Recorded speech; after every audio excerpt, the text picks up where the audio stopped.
You think putting stars on your shoulders makes you a soldier? What is this? Cosplay?" He spat in her face, his voice dripping with contempt. He didn't see a lieutenant general. All he saw was a black woman who dared to stand tall, and so he handcuffed her in front of her daughter in the middle of the street, as if her honor were some kind of joke. But what he didn't know, with just one phone call, she could shake this entire town to its core. "And what state do you live in? Has anyone where you are ever been treated like this? Or are you the next one?" The black SUV slid silently along Maple Ridge's main road, like a strange shadow, slicing through the town's early slumber. Rain-slicked pavement reflected the faded amber streetlights in smeared streaks, like pencil lines halfway erased. The dashboard clock clicked to 6:42 p.m. No one noticed. No one was waiting for someone new. Behind the wheel, Olivia Monroe sat upright, hands properly placed on the steering wheel as if the 6-hour drive had left her unfazed. Her light brown leather gloves were worn slightly at the fingertips. Her uniform needed no introduction, just a discerning eye to catch the razor-sharp creases, the insignia glinting faintly under the cabin light, and the 3 silver stars pressing quietly into the dark. She didn't rush to get out. She sat still,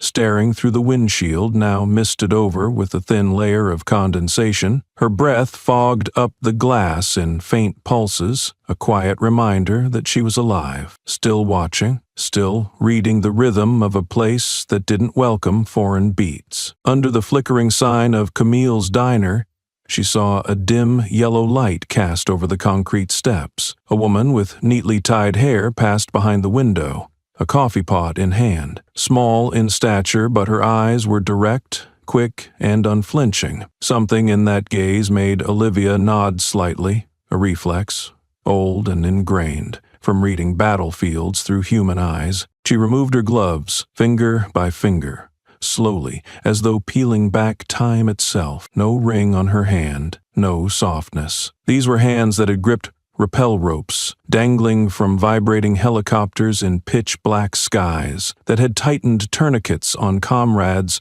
under a rain of bullets. When her arm left the steering wheel to reach for the steel cup in the center tray, every movement was precise, clean, nothing wasted, not rushed, but nothing overlooked. It wasn't the carefulness of someone afraid to make mistakes, but the habit of someone who knew a single careless act could cost lives. She rolled down the window, catching the crisp sound of rain tapping on the diner's awning. A deep breath. The air here was thick, not foul, not rotten, but it had a scent, the scent of places well versed in silent judgment. She didn't expect to be recognized, but if anyone was observant enough to really look, they'd see it clearly. This wasn't someone from a gentle world. This was someone forged in the places others dared not enter. And now she was about to step into that diner, not to stir anything, just to sit, just to eat, but in a place that only accepts the predictable and ordinary.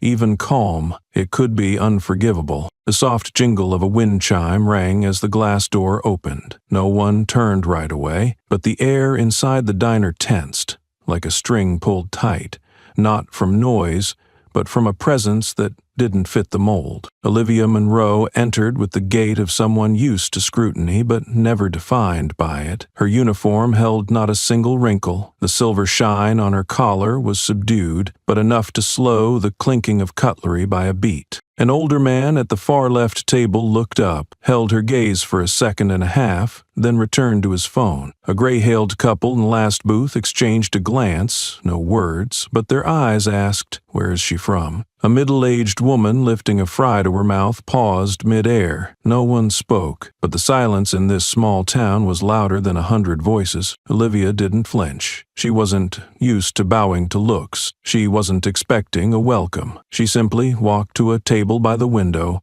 where the streetlight outside was just hazy enough to blur expressions. Every step of hers landed like a silent drumbeat in a marching cadence. Besides, behind the counter, Camille, the owner, saw everything. Her eyes followed Olivia's movements, not afraid, not hurried, but thorough. Camille couldn't guess who Olivia was, but she recognized the presence of someone who didn't come to please, nor needed to. She stepped forward, her curly hair tied back, her apron still bearing faint stains of tomato sauce, and her water jug in hand. Camille was the only one who didn't avert her eyes. "You can sit anywhere you like," she said, voice even, words clear. "I'll be right over." No fluff, no hollow politeness, but no contempt either. Just timely respect.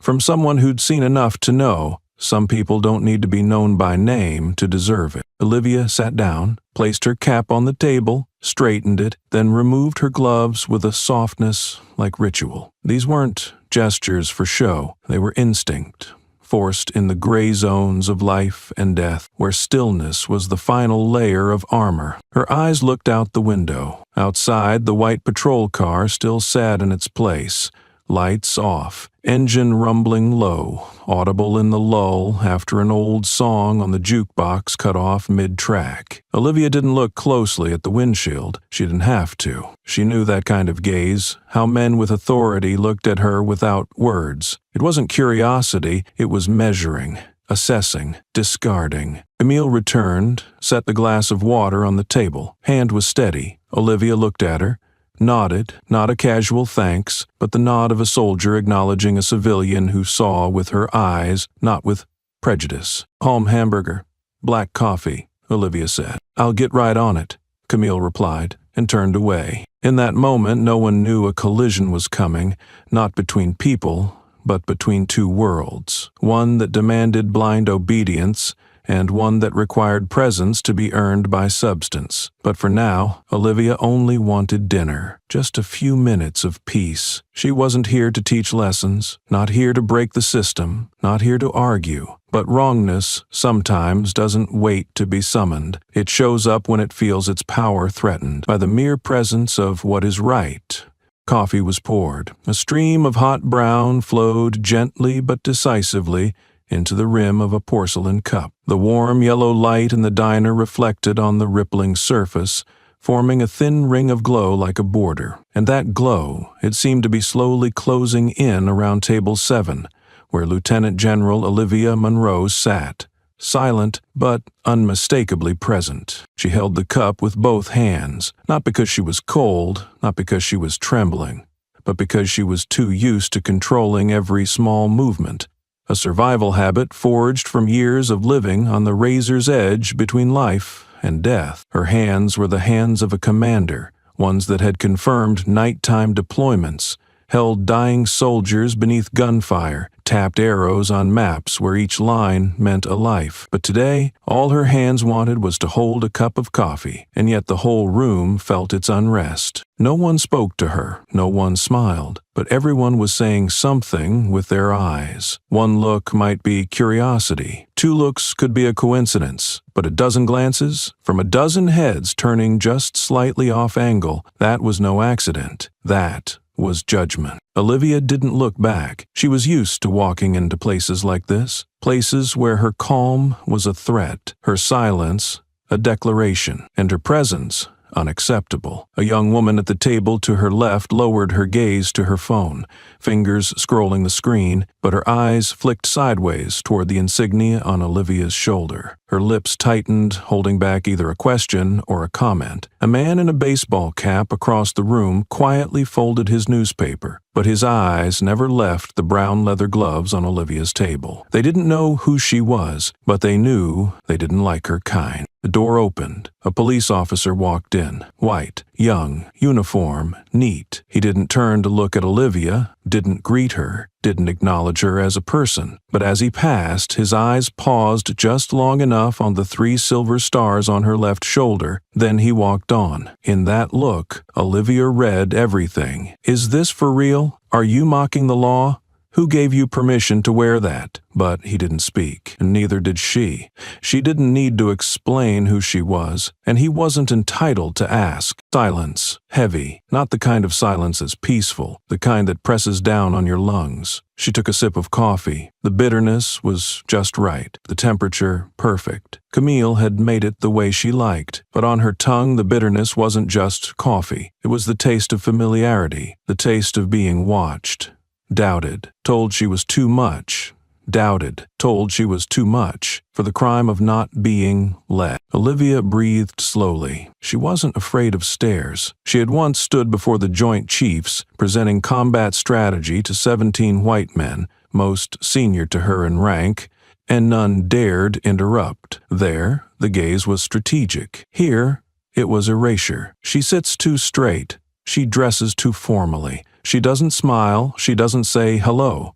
Who does she think she is? I am Olivia Monroe. I don't need to think about who I am. I know. Outside, the low hum of a patrol car engine buzzed like a beast that hadn't growled yet, but had caught the scent. The car windows reflected the streetlights, but she knew behind that glass were eyes watching. She didn't need to turn to know she was being observed. Didn't need to glance back to know she wasn't welcome. She simply rested her hand on the porcelain cup, steady as an anchor, not to warm her hands, but to keep herself from being absorbed into colder things, the gaze, the contempt, and the pettiness of a town unaccustomed to dignity, walking in unannounced. Wade Kessler sat in the patrol car, leaning slightly forward, elbow on the wheel, index finger brushing the holster strap on his hip like a reflex. Not to draw, but to remind himself that the power was still there. But in this moment, it didn't feel like enough. He was staring through the windshield at Camille's diner. The golden light spilling from its windows lit the misty rain, making the inside look hazy, except for the woman by the window, whose silhouette was uncomfortably clear. She sat too straight, didn't turn her head, didn't hunch her shoulders, didn't let anyone in the room decide whether her presence was right or wrong. And that posture, that calm, it bothered him. You see that? Kessler said, voice gravelly, eyes fixed ahead. Yeah, I see it, Darren Fisk replied, leaning back, smirking. Probably shooting a Hollywood movie. Kessler didn't laugh. He didn't find it funny. 3 stars, chest full of medals, sitting alone in this town? He snorted. I've seen fakes. Plenty. But this one? Brazen. Fisk took a sip of soda. Voice lazy. Maybe a Veterans Day cosplay? You can buy those online easily. The words passed like raindrops on glass, leaving no mark. But Kessler kept staring, and his eyes weren't those of a cop. They were the eyes of a man confronted with something out of place and intolerable. She wasn't doing anything wrong. She was just sitting there, ordering coffee, and not asking permission to exist in that uniform. And that, to him, was a slap in the face. In his mind, an old voice rang out. I bled on this soil. I saw the army only wanted obedience, not some dark-skinned woman in command. He'd said that to his old buddies, not drunk, sober. Kessler didn't know who she was, but he knew the feeling. He'd seen that type. Black women in uniform who didn't seem grateful, didn't seem humbled. In his mind, he always gave them one word, arrogant. But deeper down, it wasn't judgment, it was resentment. Panic dressed up as authority. I don't like that attitude, he muttered, mostly to himself. Fisk didn't respond, just glanced at Olivia's shoulder through the glass. The look wasn't long, but it wasn't neutral either. Inside the car, the air felt thick. The dashboard lights were off. The radio screen blinked a faint green. Background static hissing from the East District scanner. But no one paid attention. Both men watched that silhouette. The woman with 3 quiet stars and a posture that forced everyone in the diner to recalibrate their internal scale of normal. Kessler's grip tightened on the wheel. No one should get to sit like that in this town without a check. No one should grant themselves the right to be silent, as if they've already justified their existence. Especially not people who don't look like what the system is used to obeying. In his mind, it was already settled. Fraud. Suspicious. Needs verification. No questions. No proof. just a feeling. And the most dangerous thing about it, more dangerous than any law or written rule, was a conviction born from the instinct of a man who believed he was the system. Night had fully fallen when Olivia Monroe stepped out of Camille's diner. The dim streetlights cast pale reflections across the rain-slick pavement, like the scabbed-over skin of a healing wound. She wasn't in a hurry. Each step she took pressed firmly into the ground, a quiet declaration that she had every right to walk here, anywhere. Inside the diner, a few diners still glanced toward the window, not out of curiosity, but because something about that woman made it impossible to look away without feeling they were missing something important. Camille remained frozen behind the counter, hand still resting on the coffee pot she hadn't set down. Naomi slowly moved toward the window, phone in hand, thumb hovering above the screen like some vague premonition had just grazed the back of her neck. Outside, Olivia slid her hand into her coat pocket, head dipped slightly to search for her keys. In that brief moment, rain crept down her collar, cold, but not as cold as the voice that rang out behind her, sharp, precise, not loud, but cutting like a blade. Stop. No need to shout. The words struck like a gavel. The air froze for the space of a heartbeat. The flashlight clicked on, its beam glaring directly into Olivia's face. The light was harsh, unnecessary, but used like a warning. The same woman who once commanded a battalion across borders now had to squint under a flashlight, but she didn't flinch, just narrowed her eyes slightly, then turned, slowly, steadily, unfazed. Standing no more than 6 paces from her was Wade Kessler, a man she had never met, but had seen his type 100 times over. He wore a local police uniform, collar slightly curled,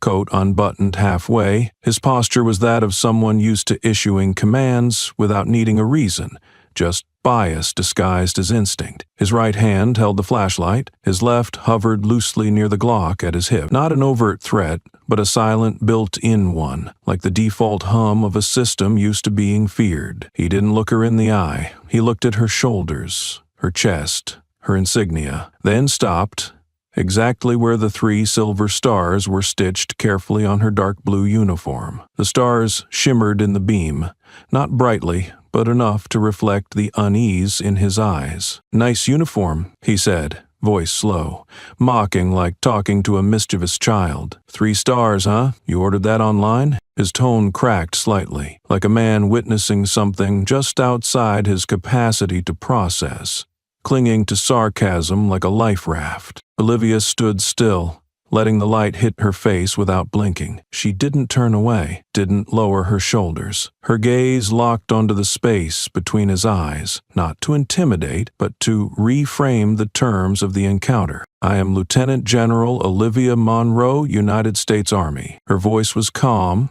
low, but it rang like a marching drum in the minds of those clear-headed enough to hear it. "Military IDs? In the left pocket. You're welcome to check, if you know how to read it." In that moment, the entire diner turned to stone. No one ate. No one spoke. Naomi raised her phone, but didn't record, just ready. Camille set the coffee pot down, gently, like laying a scalpel on an operating table. An elderly man pulled his wife's hand off his arm, as if needing both hands to steady himself. Olivia didn't know what they would do. She didn't need to. She knew one thing. In the quietest moments, that real power shifts. And tonight, in a town that thought it had fallen asleep, someone had just woken it up with 3 words. "I am General." Not yelled, but worn in a way no one else in that room dared to mimic. And Kessler didn't move. A muscle in his eye twitched reflexively, not out of fear, but from the shock of a familiar power dynamic being reversed. A black woman stood in front of him, head high, unmoving, not softening her tone to avoid conflict. She stood tall, in the night, in the yellow streetlight, in front of a Glock. And that was what stung. In Kessler's mind, power had a structure, a shape, a color, a voice, a posture of submission. But this woman, with 3 stars on her shoulder and eyes that didn't blink under a spotlight, was dismantling that model just by existing. "General?" "Huh," he muttered, a dry laugh leaking out. humorless. He lowered the flashlight, but his gaze still flicked like a knife not fully sheathed. Olivia didn't rush. She pulled the wallet from her coat pocket, opened it slowly, both hands extended forward, eye level, exactly as she'd taught recruits during training. When being checked, let them see clearly, leave them no excuse. Inside was a military ID.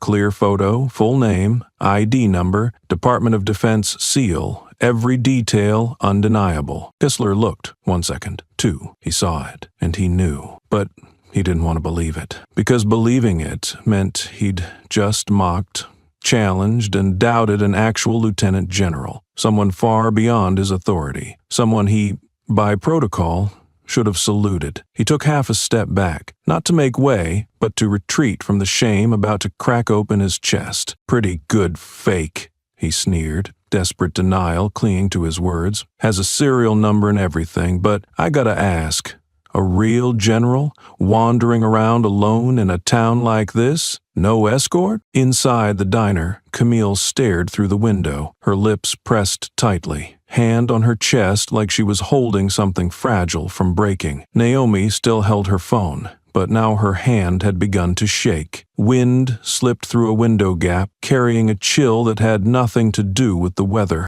Olivia didn't answer right away. She looked at him. No smile, no bow. Her stance wasn't confrontational, but it was a quiet reminder of who was actually backing up. You don't believe someone like me could wear these stars? It wasn't a question. It was an accusation. Not because I did anything wrong, but because you were never taught that power doesn't come in one color. That sentence, soft as breath, hit the pavement like a stone, echoing in Kessler's chest like a silent blow. His jaw clenched, facial muscles tensed, his eyes reddened, not clear if from rage, humiliation, or fear. Around him, every sound disappeared, leaving only the pounding of an ego being stripped raw. This can't be real. This can't be real. Someone like her can't outrank me, can't look at me like I'm the one out of line. He'd seen black people in uniform before, but they were usually privates. Sergeants, delivery drivers, gate guards, not wearing 3 stars and staring at him like he was the rookie who hadn't passed his chain of command exam. And that's when he judged her.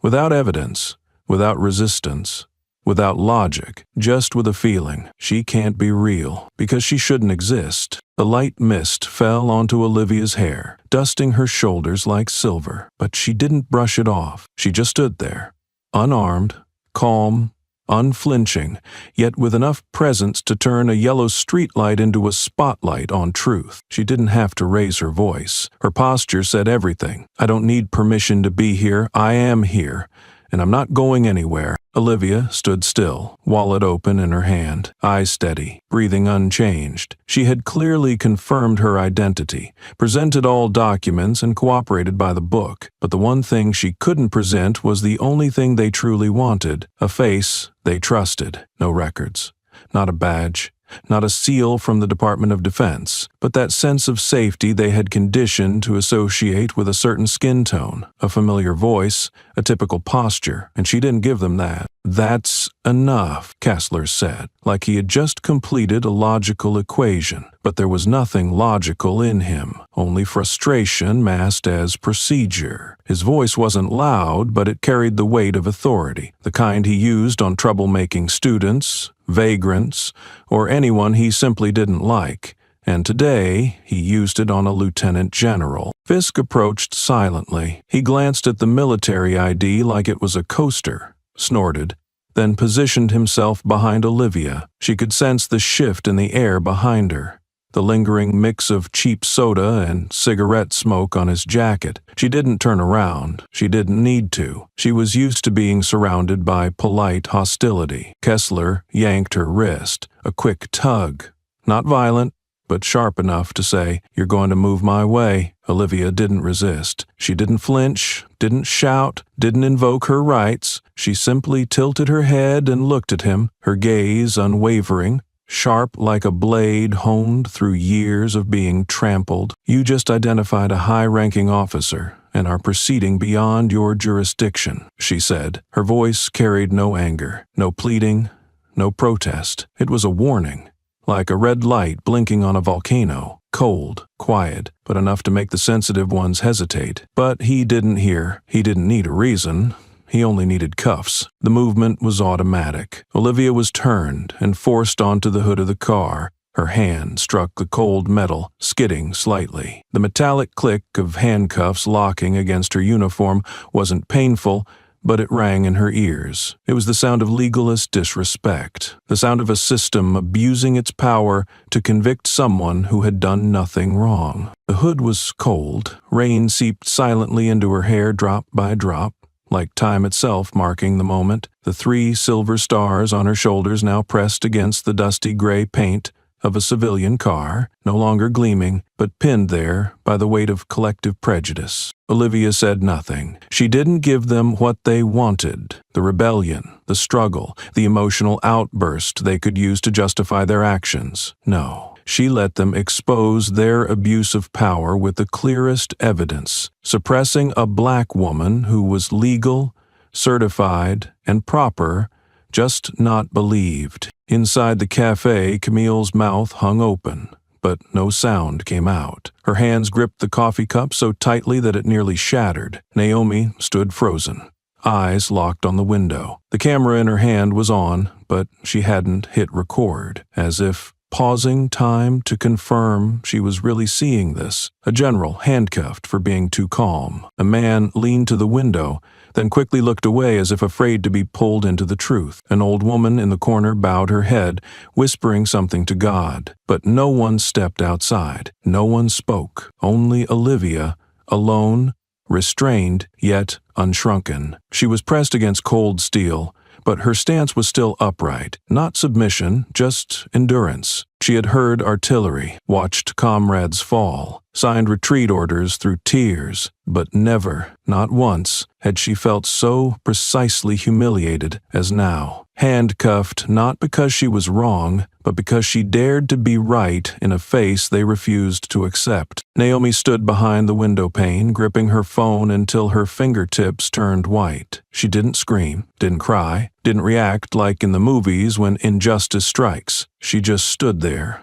silent, like a needle poised to pierce the thick fabric of a society pretending not to see. The phone vibrated slightly in her hand, not from fear, but because her world had tilted. A truth had just cracked open from beneath the seal of 16. They can humiliate a woman not for what she does, but for what her presence disrupts. She hit record. The frame was a bit crooked. Stabilization couldn't save her shaking hands, but the image was clear enough. A black woman forced down on a car hood, not resisting, not moving, just still, as if it were her calm that unsettled them most. No weapon, no provocative words, no excessive motion, and no anger. Just Olivia's way of enduring, silent, unshaken, that made Kessler and Fisk look petty and exposed. Naomi didn't dare look away, not because she didn't know what was happening, but because she did, and that's why she had to film. In her mind echoed her mother's voice, echoed, "Don't record violent things, you're still young, stay out of it." But in this moment,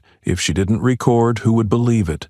Who would understand? Who would take a stand? In the steamy kitchen behind her, an 8-year-old boy crept forward, hiding behind his mother's apron. He wore an oversized apron and a loose slipper on one foot. He peeked through the door like he'd just discovered another world, where what his mother taught him about good people being respected had just shattered. His wide eyes fixed on Olivia, not quite believing that someone in uniform, just like his dad in the photo, could be treated like that. "My dad's a soldier too," he said, voice trembling, as if testing a new reality. Then he whispered, slowly, choking on the weight in his throat, "Do they cuff Dad too, Mom?" His mother stood frozen. Her greasy cooking spatula slipped from her hand, suddenly too heavy to hold. The smell of fried onions, grilled meat, sweat, and rain mixed into the thick air. But she didn't notice any of it. Only one thought rang in her head: how do I answer? Her throat was dry, not from thirst, but from knowing that whatever she said, or didn't say, would leave a mark on her son's memory. She pressed her lips, breathed deep, and said nothing, because in that moment she knew she herself had never dared to ask that question out loud. Naomi kept filming. One by one, the people in the cafe began to lift their heads. A few men looked down, as if suddenly remembering that silence was also complicity. An old woman dabbed her eyes with a handkerchief, but still couldn't find words. A young couple quietly gathered their child and left,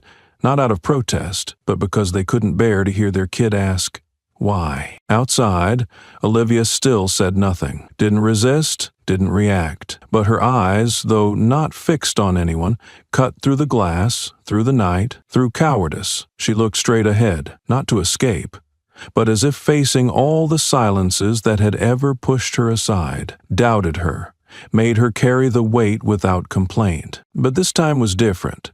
Someone was watching, someone was recording, and someone would remember. In Naomi's mind, for the first time, a question rang out clearly. If I don't record this, will it even exist tomorrow? Or will it be erased, like it never happened, like before, like the others, like the faces that were pushed down and out of truth? She hit save. No more shaking. Her hands were steady now, and in that moment, Naomi knew. She wasn't just a bystander. She was the memory keeper, the one who would force this town to look in the mirror. Olivia's face pressed against the cold hood of the car.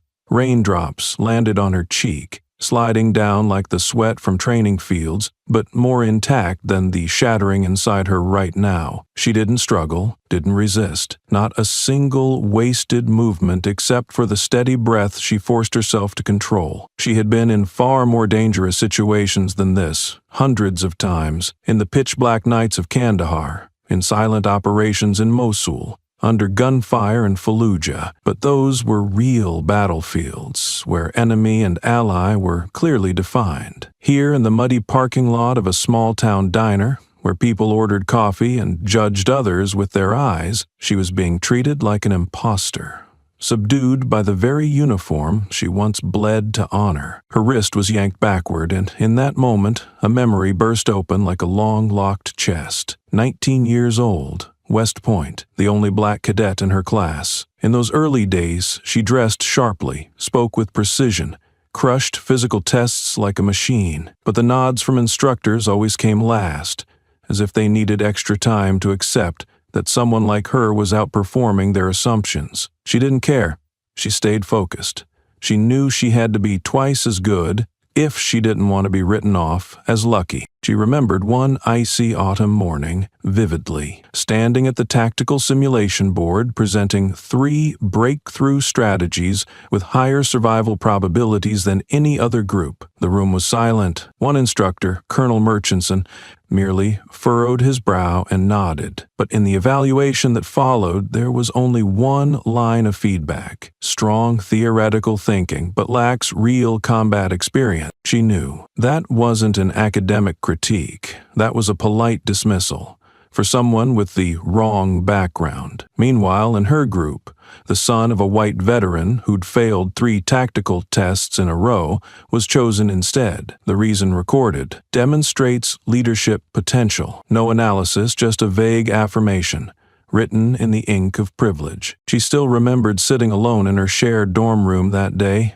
eyes rereading the rejection report for the strategic research project. No mention of scores, no talk of actual results, just one dry conclusion like a slash, not suited for simulated tactical environments. She almost wrote a complaint, drafted it, but then Lieutenant Colonel Rawlins, the only black officer on the command board, sat beside her, voice low but deep enough to cut through the storm inside her. Sometimes, silence is survival. Yelling just costs you your voice forever. She understood, and she listened. She folded the complaint and tucked it deep into her bag. She shifted focus to field training, got deployed, commanded a unit, became a cross-theater operations advisor, then a colonel, a brigadier general, a major general. 3 silver stars not earned by luck or sympathy. They came from blood, sleepless nights, lives lost on her watch, and all the things she didn't say when she should have. But now, here, in front of a local officer who didn't know her name,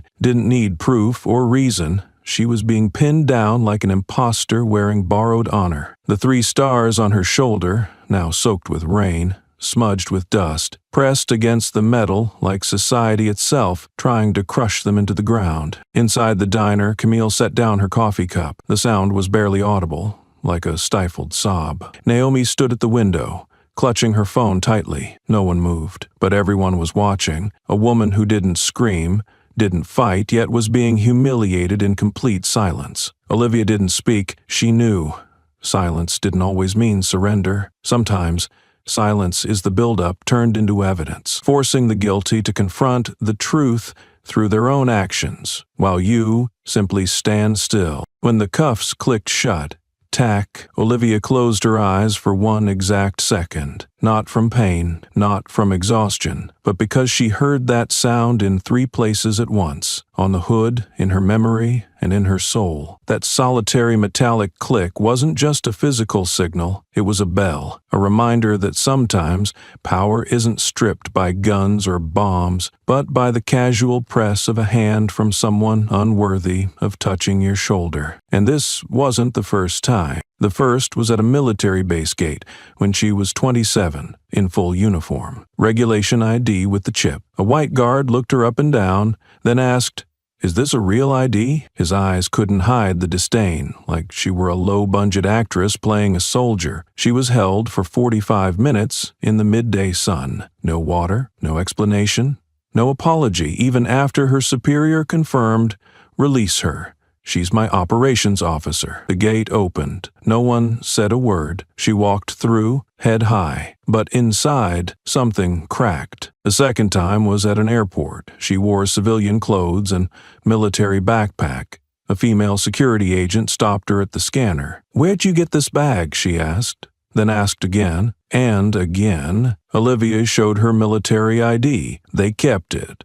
Called a manager. Called another supervisor. After 15 minutes, they confirmed everything, then dropped a line like a compliment.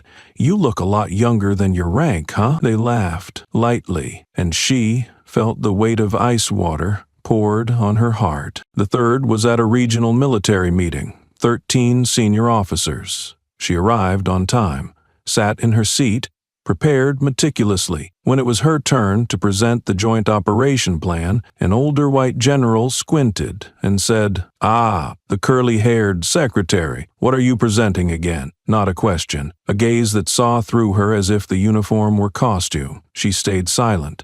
Didn't correct him, because she knew if she spoke up, they wouldn't see the issue as someone addressing her wrong, but as her being too sensitive. And suddenly the plan would be labeled emotionally driven simply because the presenter didn't stay quiet. Each time she chose silence, she felt herself take a step back, but she kept moving forward, not out of weakness, but because she knew some things can't be shouted, they must be carried, lived, survived. That's a kind of endurance no one teaches, but every soldier of color is forced to learn if they want to survive, if they want to rise, if they want to stay on the map of influence. Now, as her face pressed into the dirty paint of a civilian car, not on the Afghan border, not in an Iraqi desert, but in a quiet American town on the map, she didn't feel weaker. In fact, something deep within her clenched, firm, tight, awake. Because this time, it was different. This time, someone was watching. Inside the diner, Naomi,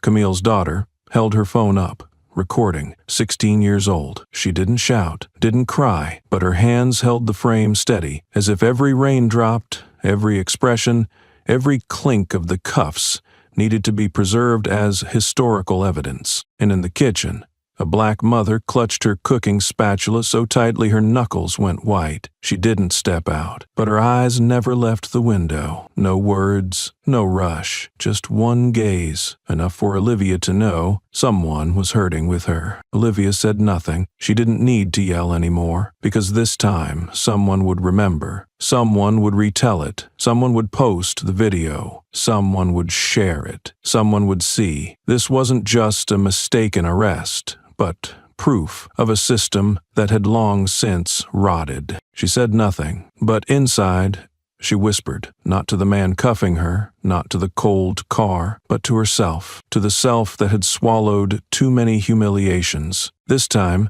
I'm not the only one who knows this happened. This time, I won't be forgotten. The Maple Ridge police station had a very specific smell. Warm plastic, cheap plywood, and something like sweat that never dared to evaporate. The scent wasn't strong, but it lingered, as if the place had grown used to holding on to what shouldn't be kept and ignoring what demanded scrutiny. Olivia walked in, escorted in handcuffs behind her back, shoulders still squared, gaze still level. No one spoke, but the air shifted. From the duty desk to the door guard, every glance brushed over her with the same expression: suspicion, disbelief, or worse, icy indifference. Some looked at the stars on her uniform. Others glanced at Kessler, waiting for a confirming nod that everything's under control. But no one asked anything. Not a single person questioned why a black woman in a military uniform bearing 3 silver stars was being brought in like a debtor in cuffs. Fisk stopped at the holding desk and grabbed a folder to fill out paperwork. Papers shuffled. A red ink stamp struck the page with a lonely thud. Behind Olivia, Kessler stood with his arms crossed, eyes fixed on her shoulder, as if silently wondering how she ever got those stars. That wasn't curiosity, it was hostility, shrink-wrapped in the plastic of procedure. He looked at her the way people look at an unfamiliar chair in a familiar boardroom, unwelcome, out of place, and destined for removal. But Olivia didn't look at him, not once. Not because she didn't notice, but because she chose not to let that gaze infringe on her right to exist. Her mind wasn't focused on anger.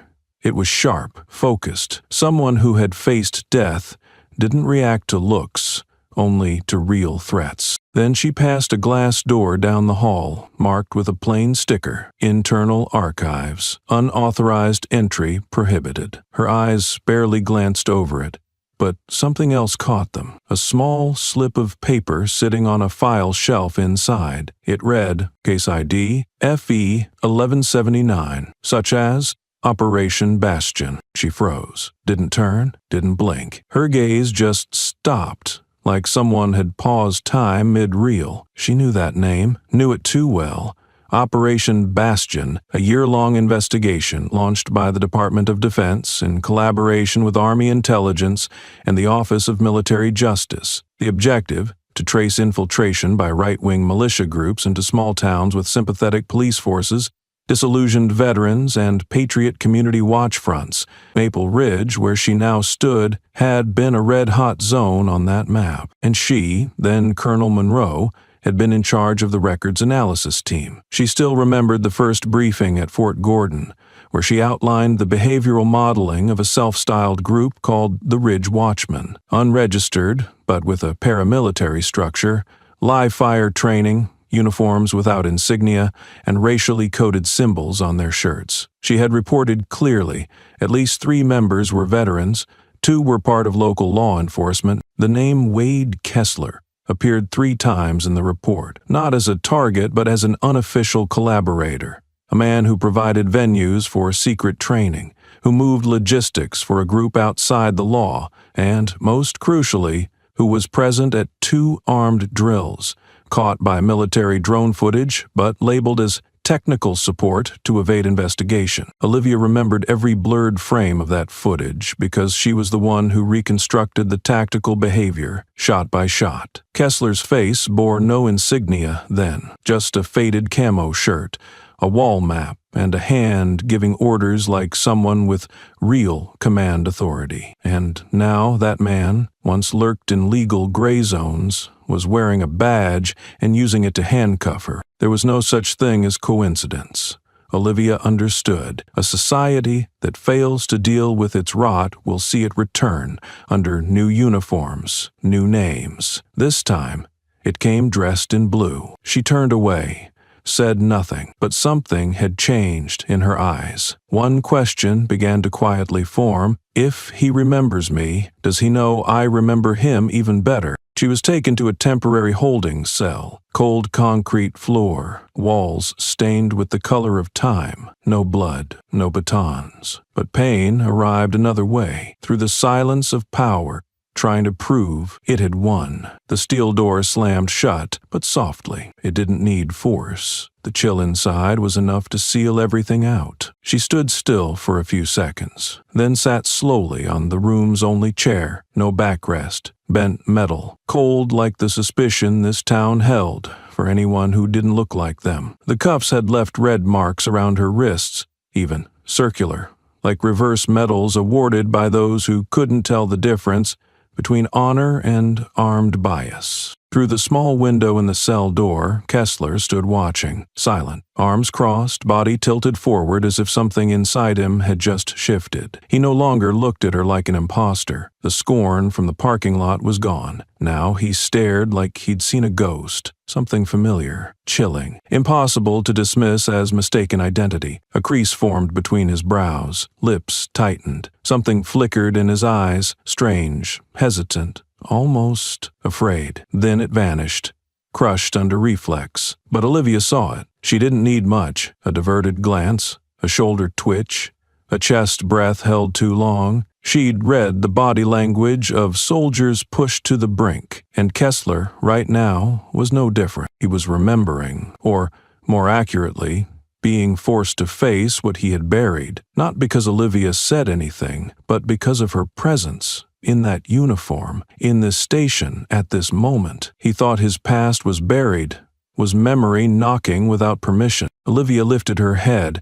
The overhead light cast a diagonal shadow across her chest, where rainwater had left stains like dried blood. The right side of her uniform still bore traces of dirt, proof enough that she'd been thrown down like a criminal. She slowly turned to the cell window, where Kessler's gaze shifted behind the glass. And for the first time since her arrest, she spoke. "I remember your face." Just one sentence, soft as breath but piercing steel. No raised voice, no theatrics. True power doesn't need volume, only precision. Balesian, the guy who moved ammo, drew maps, but wasn't dumb enough to stand in the front line, and not brave enough to walk away from it either. Each word landed like a blade sharpened by memory. Not hateful, not bitter, just fact, cold and clear, and Kessler heard every syllable. He knew no outsider could have known that detail. He didn't answer, but his hand, resting by his side,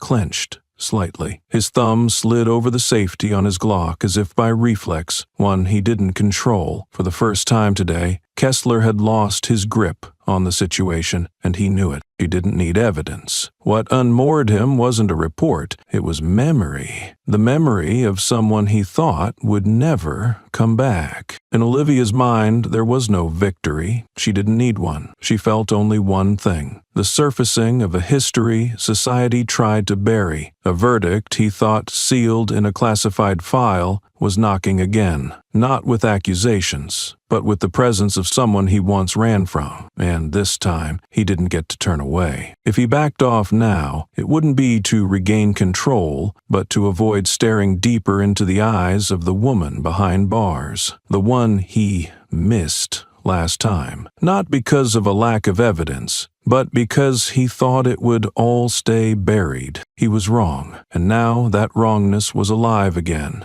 In an unforgotten gaze, in a line unspoken, in a presence that couldn't be erased. The press conference was held the next morning in the main lobby of the Maple Ridge Police Department. Sunlight filtered through frosted glass, not strong enough to clear the stifling atmosphere inside. Overhead, a ceiling fan turned slowly, as if counting the tension of a system that had just slipped into the quicksand of public opinion. Local media were present, in full, a few full-time reporters, freelance columnists, several from the state press, and 2 regional TV crews who arrived late but managed to squeeze into the back row. Cameras, microphones, recorders. All were ready, as if someone had just started the countdown on an information strike. Wade Kessler stepped out, straightening his collar before approaching the podium. His uniform was perfectly pressed, insignias placed neatly over his left chest, all prepared with care, as if he hadn't come to explain,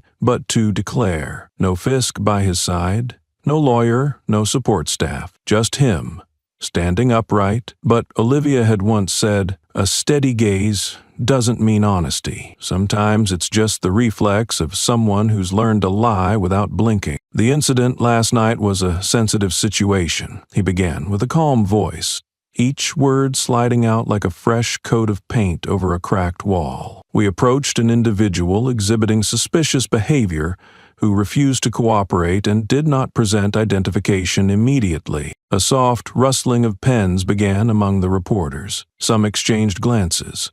A writer from Post and Sentinel flipped a page in her notebook. A female reporter from WBR looked up, eyebrows pinched. A cameraman zoomed in tighter, tracking any cracks beneath Kessler's calm exterior. A man from the third row spoke up. "Is it confirmed that the woman in question is a high-ranking military officer?"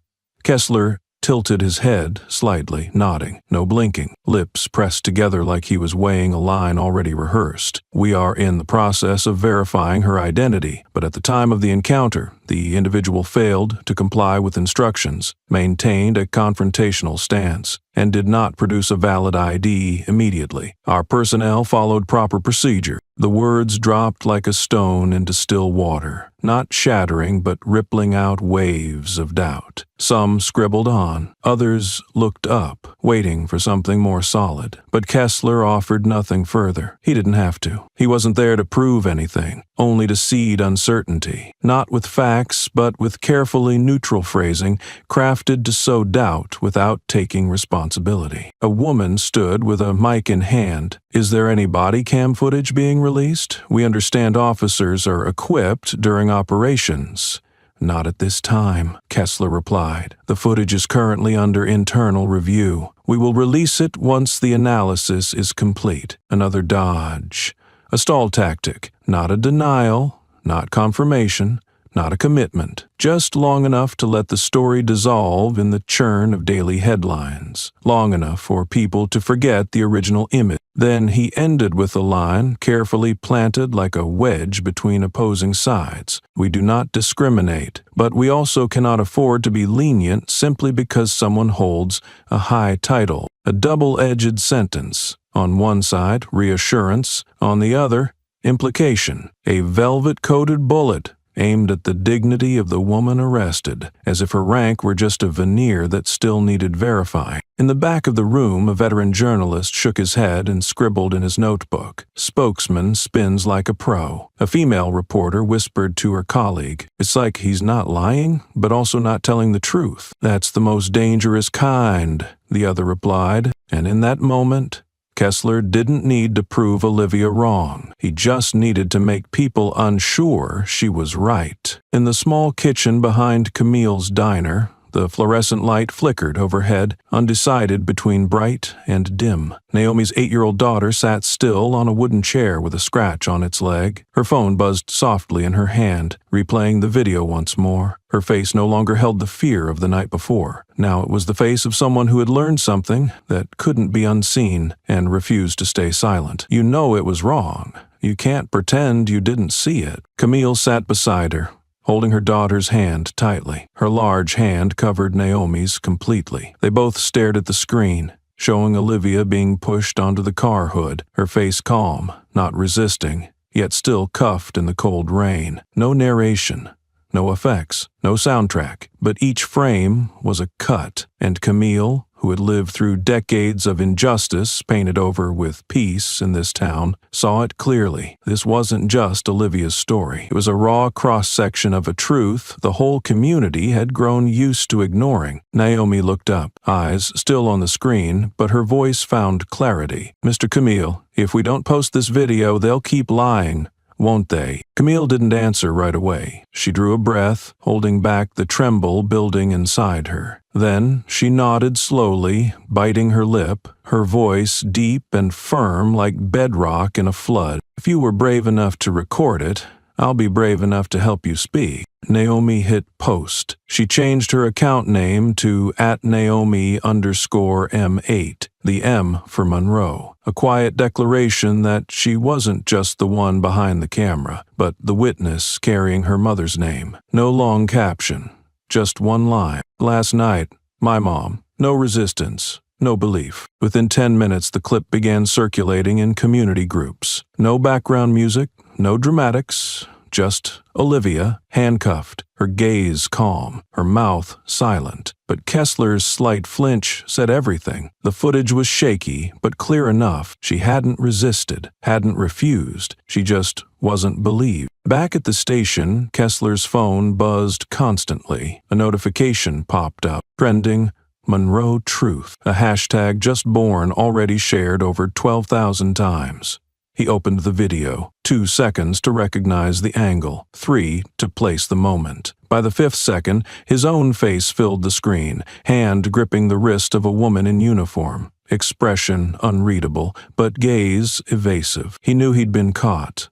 Not by official surveillance, but by a child. He set the phone down, jaw tightening, muscles stiff. In his mind echoed the line from his own press conference. He was confrontational.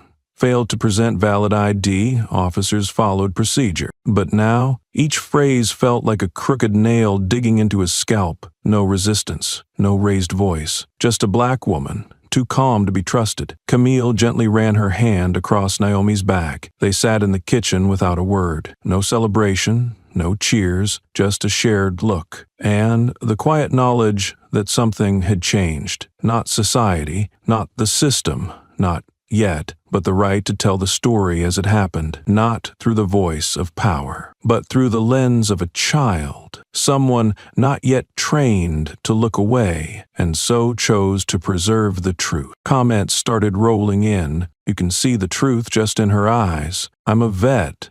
Never seen a lieutenant general treated like this. That little girl's braver than all the reporters this morning. Naomi didn't respond to any of them. She just sat there, holding the phone still warm in her hands, not from the battery, but from the truth. Because once it escapes the grip of those who twist it, it carries a heat all its own. The video was less than 2 minutes long, no effects, no clickbait title, no narration, just footage of a black woman in a general's uniform calmly presenting her ID, voice steady, eyes unwavering, then being handcuffed and pressed against the hood of a car in the quiet rain, beneath the dim glow of a street lamp. The camera angle was low, a little shaky, but every second was undeniable. Olivia Monroe did not resist, did not refuse to cooperate. And yet, she was treated like a fraud. Naomi hit post at 8:41 a.m. By 9:15, the clip had passed 50,000 views. By noon, it was on the front pages of 3 major platforms. Users across the country began reposting it with a single question: if this is how they treat a lieutenant general, who is safe? The media quickly mobilized.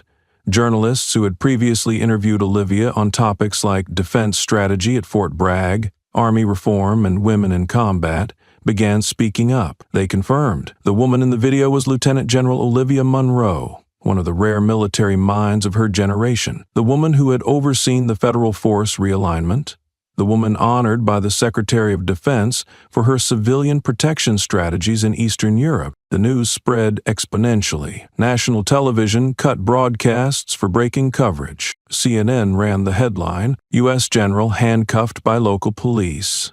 No resistance. Video proof confirmed. MSNBC, Reuters, The Guardian. Every network, every outlet joined in. The military community erupted. Veterans, active duty officers, cadets, thousands of posts began to flood the internet. They shared stories of Olivia teaching, leading, inspiring.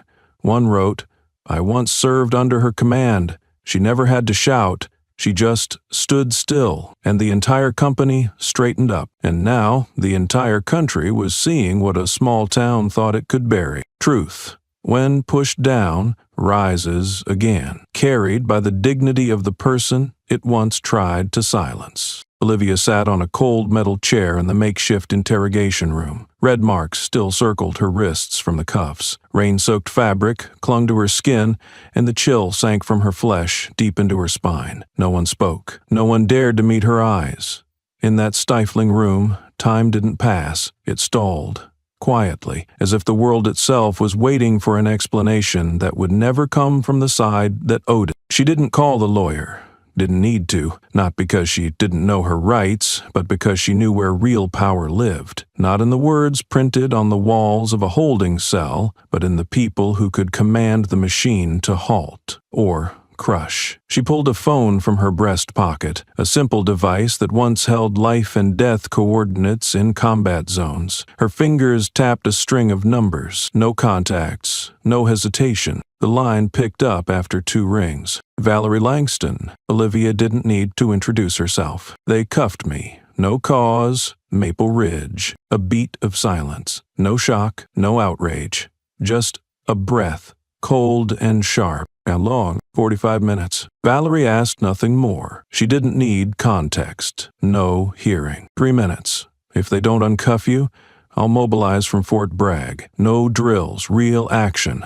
And this time, names will be named, full names and badge numbers. The call ended as cleanly as a military order. No room for excuse, no space for moral posturing. Less than 2 minutes later, the desk phone at the front station rang loud and shrill. A duty lieutenant stammered his way down the hall to find the superior. Police Chief Luther Grimes, who had stayed silent since the beginning of the incident, stepped out of his office without a word. He walked the hallway, broad-built, seasoned, but with a slight sag in his shoulders. Not hurried, but not slow either. He opened the holding room door. Under the fluorescent lights, his face looked years older. He didn't look at Olivia, didn't look at Kessler. He simply pulled a key from his belt, bowed his head just enough, and unlocked the cuffs. The click of Mateo was dry, not the sound of liberation, but of a system retreating after being exposed. "I'm sorry,"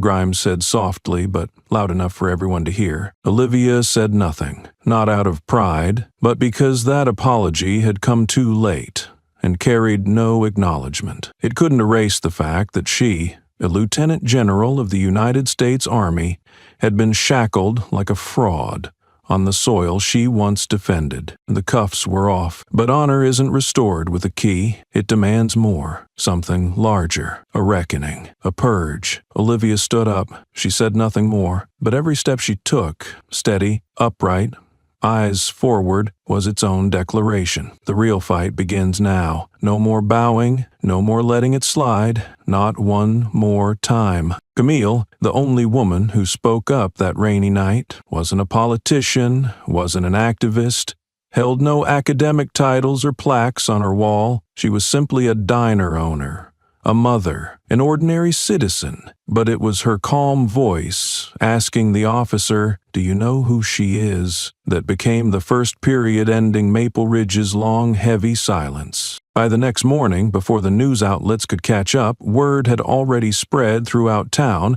about the woman in uniform who got arrested. On social media, the video Naomi had recorded kept gaining traction. But what shook Maple Ridge wasn't just the number of views, it was the growing question in everyone's mind. What did we do, and why didn't anyone stop it while it was happening? Calls flooded the police department. State journalists demanded a press conference. Veterans living around town spoke up. Many who had once served under Olivia wrote open letters to the town council. And for the first time in years, Maple Ridge no longer slept soundly beneath its reputation for peace. It was being forced to face itself. Public pressure swelled around one seemingly simple question that no one could answer. How could a town arrest someone like Olivia Monroe just because she didn't look like power? The special hearing hall of South Carolina was packed that day. Over 100 chairs were symmetrically arranged along the length of the oak-paneled room, above which hung alternating American and state flags, quietly waving in the breeze from the ceiling vents. In the front rows sat media representatives, CNN, MSNBC, Post, and Career. Behind them were members of the Civil Rights Council, the Military Affairs Committee, representatives of the armed forces, federal attorneys, and dozens of witnesses summoned in the investigation into abuse of power involving the Maple Ridge Police Department. At the high bench, the presiding officer, Senator Marcus Lang, a former serviceman who once served in East Africa, tapped his gavel 3 times. The sound wasn't loud, but it was enough to drop every whisper in the room into immediate silence. Today we examine the arrest of Lieutenant General Olivia Monroe and potential breaches of professional conduct, specifically abuse of authority, procedural violations, and potential racial bias by the Maple Ridge Police Department. The room held its breath. The air no longer felt like air. It was a taut string stretched to its limit. Camera lights flashed steadily. A sound technician whispered into his mic. Pages shuffled. But every motion was cautious, as if a single heavy breath might topple the stack of files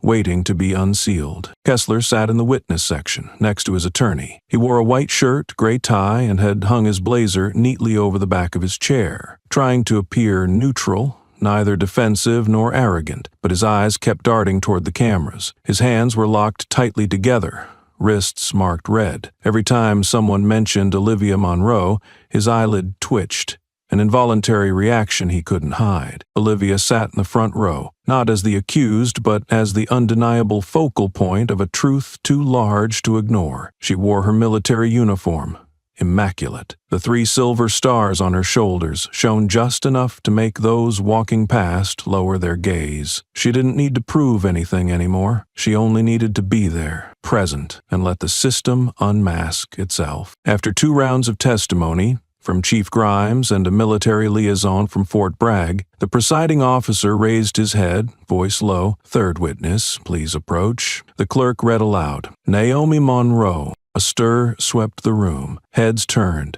Whispers rose among the press. No one expected the child who had filmed the video that shook the nation to be the next to testify.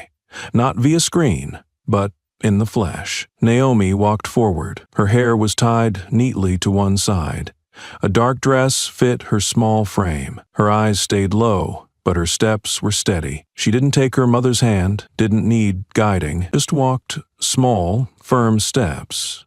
The ceiling lights caught the top of her head, making her shoulders, though trembling slightly, visible to the entire room. A colonel near the military section leaned over to whisper, "That's the girl who shot the video?" "Yes, General Monroe's daughter." God. Naomi reached the microphone, her hands gripping the edge of the podium. She didn't look at anyone.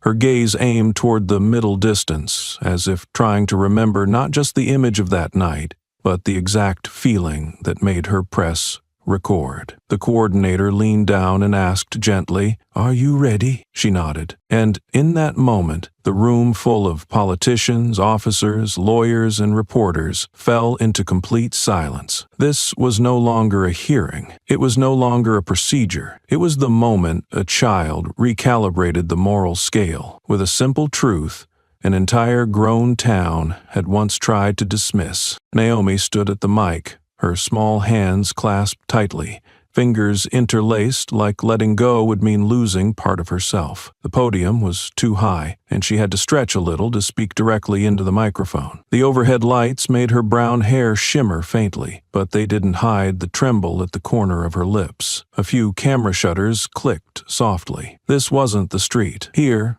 every sound carried weight. The council moderator bent down again, voice soft and warm. "Are you ready, sweetheart?" Naomi gave a slight nod, didn't look at him, just looked ahead. Her voice came, not loud, but clear enough to freeze every ear into attention. "I filmed that video. Not my mom. She didn't tell me to. She didn't even know I did it." A brief pause. Naomi glanced toward her mother, Olivia, sitting at the front. Her face calm, but her eyes held a surge of emotion that had no name, a mix of surprise, pride, and worry. Naomi took a breath and turned back to the council. "I was scared. I was scared of the police. I was scared they'd take my phone. I was scared I'd done something wrong, that recording might get me in trouble or make things worse for my mom." Her voice cracked slightly at the end, but didn't break. A civil rights council member bowed his head, one large hand covering his face. The room dropped into a strange silence, not enforced but voluntary. No one wanted to be the one to break it. In the press section, a young journalist set his pen down, fingers frozen mid-sentence. He didn't keep writing, he just watched. Naomi tightened her hands. Her eyes were on the podium, but her words aimed far beyond it, toward a future she was only beginning to imagine. "But then I thought, if one day my kid asks, 'Mom, you saw that, what did you do?' I don't want to say, I looked away. No one moved. No chairs scraped. No pens clicked. No one adjusted their glasses or tapped the table. A wave of feeling had just swept through the room like wind, cutting clean through a forest of silence. And among all the adults, Naomi, only 8 years old, was the only one who dared say what no one had said for years. I saw, and I didn't stay silent. An aging senator, a former army man, exhaled heavily. His eyes were red. He removed his glasses, set them on the table, and rubbed his face like trying to hide his shame. A female representative from the Military Affairs Committee nodded slowly, as if the girl had just spoken aloud a memory she'd spent years trying to suppress. From the press corner, one camera lowered, the operator placing a hand to his chest, unsure if it was from emotion or guilt. Kessler sat behind the divider, no longer able to hold his expression. His eyes weren't on Naomi. They were fixed on Olivia, still seated, hands on her knees, spine straight, as if stepping onto a battlefield. But this time, even she leaned slightly toward her daughter, not to protect her, but to relearn what real courage looks like when it isn't trained, but instinctive. From that moment on, Naomi was no longer just a child. She stood in that hearing, without legal terms or academic degrees, and spoke words that made an entire system bow its head, not because her voice was loud, but because it didn't need to be, for everyone to hear it. You saw it, but what did you do? That's when the room understood. Truth doesn't always need to be sworn in. It doesn't always need a title or a uniform. Sometimes it only needs someone brave enough not to look away. The hearing wasn't over before the media began digging deeper. As the video of Olivia Monroe's arrest continued spreading, gaining hundreds of thousands of views by the hour, journalists, veterans, and independent investigators started combing through the background of Officer Wade Kessler, the man who had handcuffed a U.S. Lieutenant General. And, as with any decayed system, once one fault line ruptures, the cracks hidden in the dark begin to surface, layer by layer, too visible to conceal. Kessler's record wasn't spotless. It had been made to look that way. Before joining the Maple Ridge Police Department, he had briefly served in a military police support training program. In under 9 months, 3 formal complaints were filed involving Kessler, but each one was handled internally, leaving no trace on his advancement file. The first incident involved a delayed emergency response during a simulation exercise involving a predominantly black platoon. A mock accident called for intervention within 3 minutes. Kessler, responsible for triggering the response signal, waited over 5 minutes before acting. The report cited a need to verify the scenario, but a leaked training audio captured him clearly saying, "Let those dark-skinned guys figure it out. It's survival training anyway." The second incident occurred at Fort McClellan, where Kessler was removed from an ethics course after a discussion on racial bias in law enforcement. Asked about reaction timing and threat perception, he casually stated, "I've done the stats. Black soldiers react slower. It's just genetics." Though not overtly threatening, the comment led the program directors to formally remove him, noting, "Incompatible with the core values of the U.S. Armed Forces." What stunned the public most was a detail long buried. It was Olivia Monroe, then a brigadier general, who had once submitted a report recommending Kessler be removed from any path toward military policing. In a formal review to the Joint Personnel Oversight Office, she wrote, "Kessler not only holds racially dangerous views, he rationalizes inaction and a lack of empathy using statistical manipulation and personal truths. No system should allow someone like this to wear a badge." That report was rejected. Reason? Insufficient legal basis for dismissal. Kessler was reassigned to logistics, then exited the military altogether. 3 years later, he appeared in the Maple Ridge Police Department, an overlooked town where his military record carried no weight. For 8 years,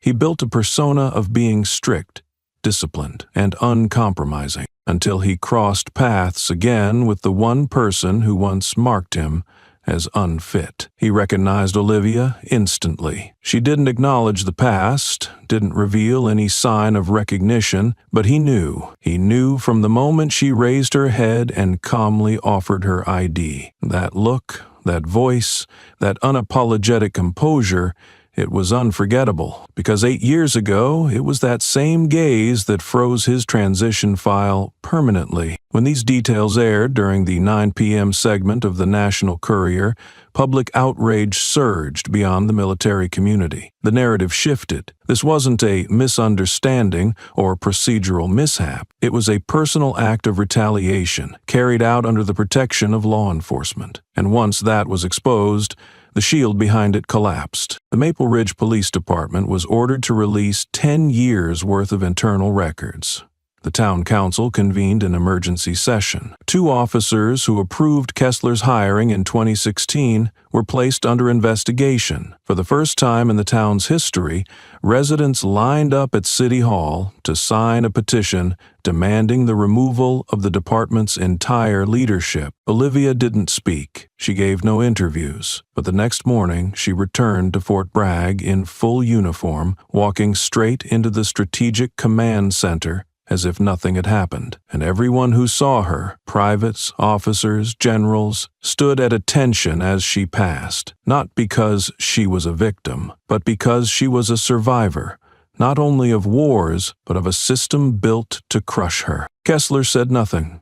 After being suspended, he declined interviews, skipped follow-up hearings, and quietly disappeared from Maple Ridge. What stayed behind wasn't his silence, but a note taped to the police station gate 3 days later, posted by a young white lieutenant. One day, when they ask why was she arrested, we must have the courage to say, because she dared to say no to someone like him. Camille wasn't a prioritized witness. Her name wasn't in any military file. She had nothing to do with defense strategy or legal infrastructure. She was just a diner owner. But when the hearing shifted into examining complicity and abuse of authority, the committee specifically asked to hear from a civilian who had been present, and Camille was the first name they mentioned. That day, she took the stand not in a blazer or office skirt, but in a white button-up shirt with a worn collar, black slacks, and the low-heeled shoes she always wore while working long hours in the kitchen. Her hair was neatly tied, her voice was calm and steady, just like the night she poured coffee for Olivia without flinching from a single stare in that diner. "My name is Camille Dorsey. I've owned Camille Diner since 1997. I'm not a hero. I didn't film anything. I didn't reclaim anyone's honor. I just stood there and knew if I stayed silent while they pulled a woman in uniform out of her car and cuffed her like a criminal, then I'd have to live with that cowardice for the rest of my life." There was a pause. One of the senators slowed their note-taking. The chair nodded,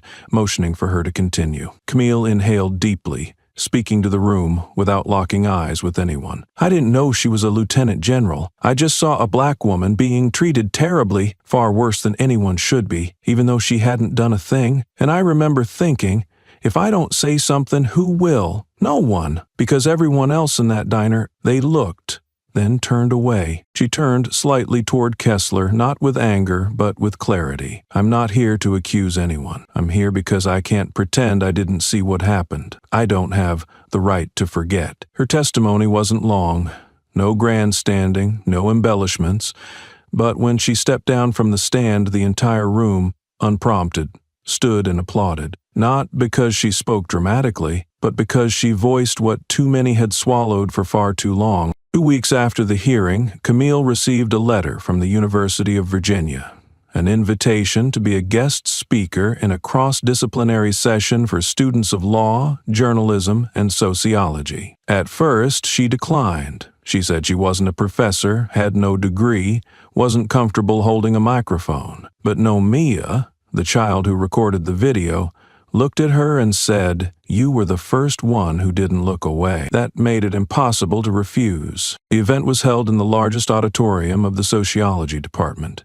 Camille walked on stage, not in formal wear, but in her usual dark apron, the one embroidered with Camille's Diner, S. 1997. She held the microphone with both hands, like she was holding something more important than sound. "I didn't come here to teach law. I'm not quoting legal cases. I don't know the names of the statutes about misconduct or racial bias or how they're written." She scanned the room. Hundreds of students sat in silence. Many had watched the video. Many had written about it. but only Naomi and Camille had lived that night firsthand. "I just want to ask you one thing only." She let go of the mic briefly. Her voice was softer now, but clear enough for every corner of the room. "Has anyone here ever thought, if I stay silent, the wrong will go away on its own?" No one answered. No chuckle, no raised hands, just silence thick enough to feel. Camille nodded. "I used to think that if I didn't speak, it would all pass, that I was just a small person. But that night I saw what happens when all the small people look away. A U.S. Army lieutenant general was handcuffed in the middle of a town she once protected, because she didn't look like power. If an 8-year-old knew better than to stay silent, then who are we if we do nothing?" A third-year journalism student tweeted afterward, "I used to think exposing the truth was a journalist's job, but today, a diner owner taught me the truth belongs to those who hold on to it when no one's watching." And in the minds of everyone there that day, as Camille stepped off the stage, still wearing her apron, still walking slowly, still with that quiet smile, she was no longer just a diner owner. She was the voice of those without microphones, finally saying what an entire system had avoided for too long. The verdict was delivered in near total silence. After nearly 3 weeks of hearings, dozens of witnesses, hundreds of documents, and a nation watching, the federal court officially ruled Olivia Munro was entirely innocent. Her arrest violated protocol. The decision to detain and handcuff her lacked any legitimate tactical basis. More than that, it clearly reflected racial bias. The court emphasized Lieutenant General Munro's composure, cooperation, and verified identity were not just ignored, they were willfully denied. No applause followed, no cheers, just a stillness, a collective shame that settled over the room. Some lowered their heads, others glanced around, waiting for someone else to speak first. But Olivia was the first to rise. No bowed head, no tears. She stood as she had in war zones, not in triumph, but because she could still breathe, still move forward. The next day, the Department of Defense held a special press conference. The spokesperson stated firmly, "Lieutenant General Olivia Munro is one of the most respected strategic commanders in the modern military. She is a cornerstone in Continental Force restructuring. Her treatment as a suspect was not just an insult to the uniform, but to the nation's honor." The statement closed with a quote from Olivia herself, once shared during an award ceremony. "A title can be worn, but honor must be lived." Messages flooded in, letters, emails, videos of thanks. One person wrote, "I don't know her, but I taught my children to say her name before they knew the presidents." Another placed white flowers at the gate of Fort Bragg with a sign, "Thank you for not looking away." Wade Kessler was absent from the final hearing. He was detained the following day for non-cooperation with investigators. No more excuses, no legal team, no colleagues willing to post bail. His face, once firm in saying we followed protocol, now ran front page under headlines like, "Formerly discharged officer faces consequences." One Washington Sentinel piece labeled him, "The man shielded by the system," until he torched his own armor. But to Olivia, none of it, the verdict, the downfall, the praise, was a win. She never once called herself the victor. She didn't wear dress blues. She held no press event. She returned quietly to Fort Bragg, carrying the same bag she had on the night of the arrest, unchanged. In a private meeting, her superior offered her extended leave. She declined. "I've already taken too much time," she said. "In all the years I didn't speak." Justice, to her, wasn't a public apology. It wasn't the arrest of an abuser of power. Justice was what had been missing when it mattered most, when her hands were forced onto a cold hood, when a flashlight treated her as invisible, when a town stood still and no one asked why. Being cleared was only the beginning. Olivia knew people like Kessler weren't exceptions. They were products of a system that believed minor deviations were harmless until those cracks shook the foundation. A young officer later recalled, "She didn't celebrate. She put her hand on my shoulder, looked me in the eye and asked, 'What will you do when this happens again?' I had no answer, but I knew I couldn't stay silent anymore." On a weekend show, journalist Darren Fox said, "We've grown used to late justice being considered enough. Olivia Munro reminds us it's not. If justice arrives only after collapse, it isn't justice, it's rescue. The next day, a photo of Olivia walking alone from the courthouse went viral. Evening light touched her shoulder. Her stride was steady, no entourage. The caption beneath, she didn't need anyone to clear the way, because she was the path Truth had walked. A week later, Olivia was officially and fully free. Her name was cleared, all charges withdrawn.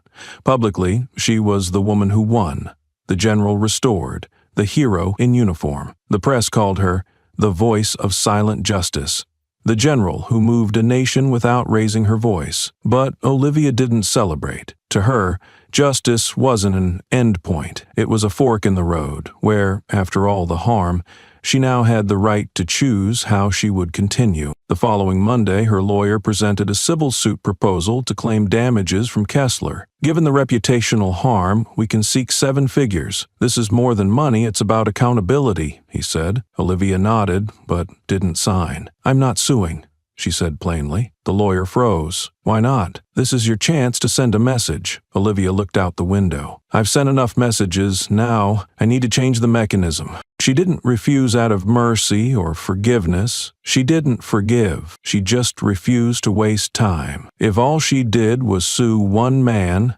she'd miss the chance to fix the system that built him. Kessler was the debris. The system was the root. And healing required digging out the disease, not just stitching the skin. 3 days later, Olivia handwrote a letter. No advisors, no editing, no assistant.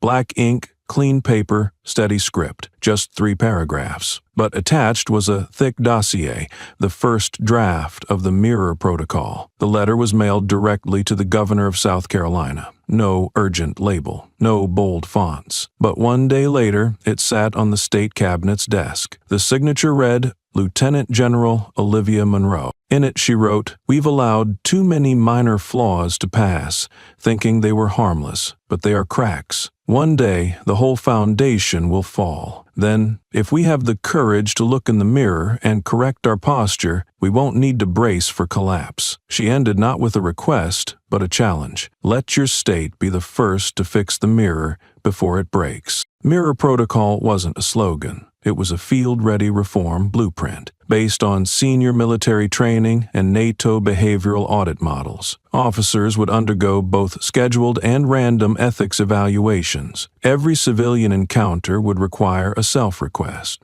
No supervisor could hold rank without passing unconscious bias control standards. The system would be required to see itself like in a mirror, not to polish the surface, but to identify misalignment from the very first move. Olivia didn't just propose an idea.